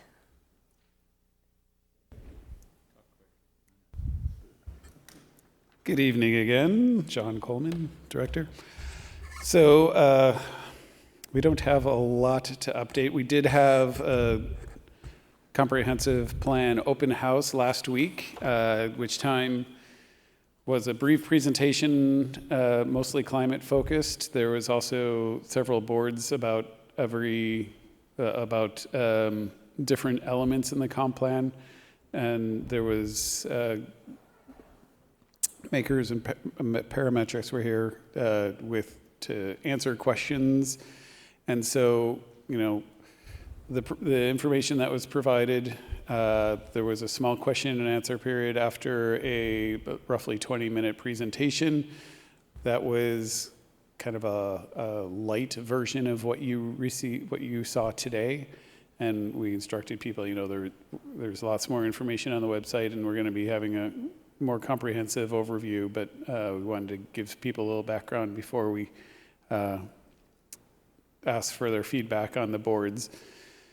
And then, of course, staff and the consultants were here to answer all questions. So if anybody had any of the questions about anything on our website, the greenhouse gas inventory, the vulnerability index, which was presented at the open house, that was, you know, it was intended as a time for people to then ask questions directly to the staff and consultants and get direct answers about specific questions.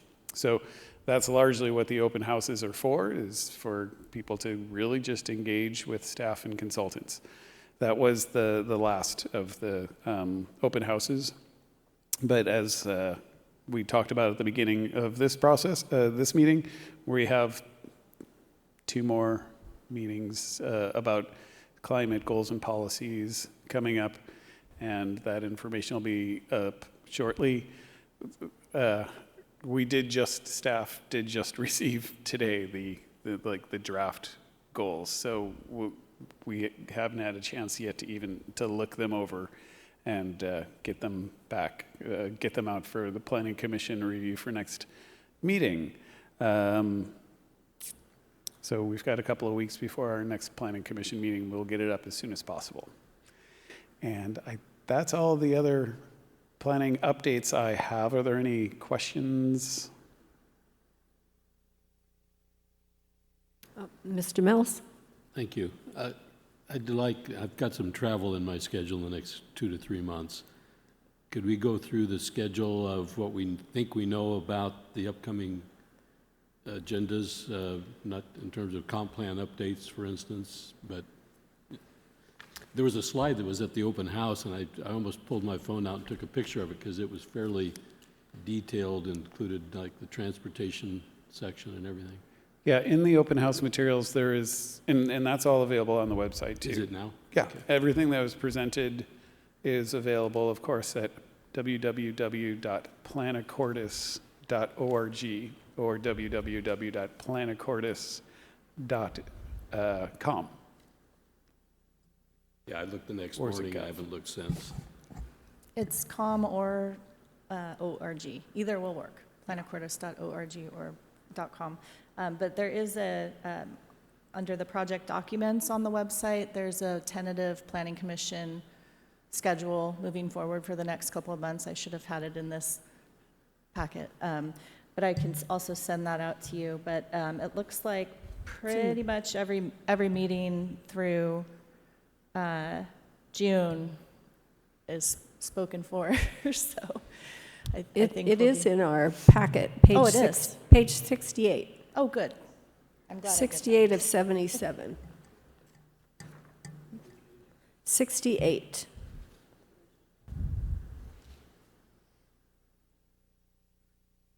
So are there any other questions?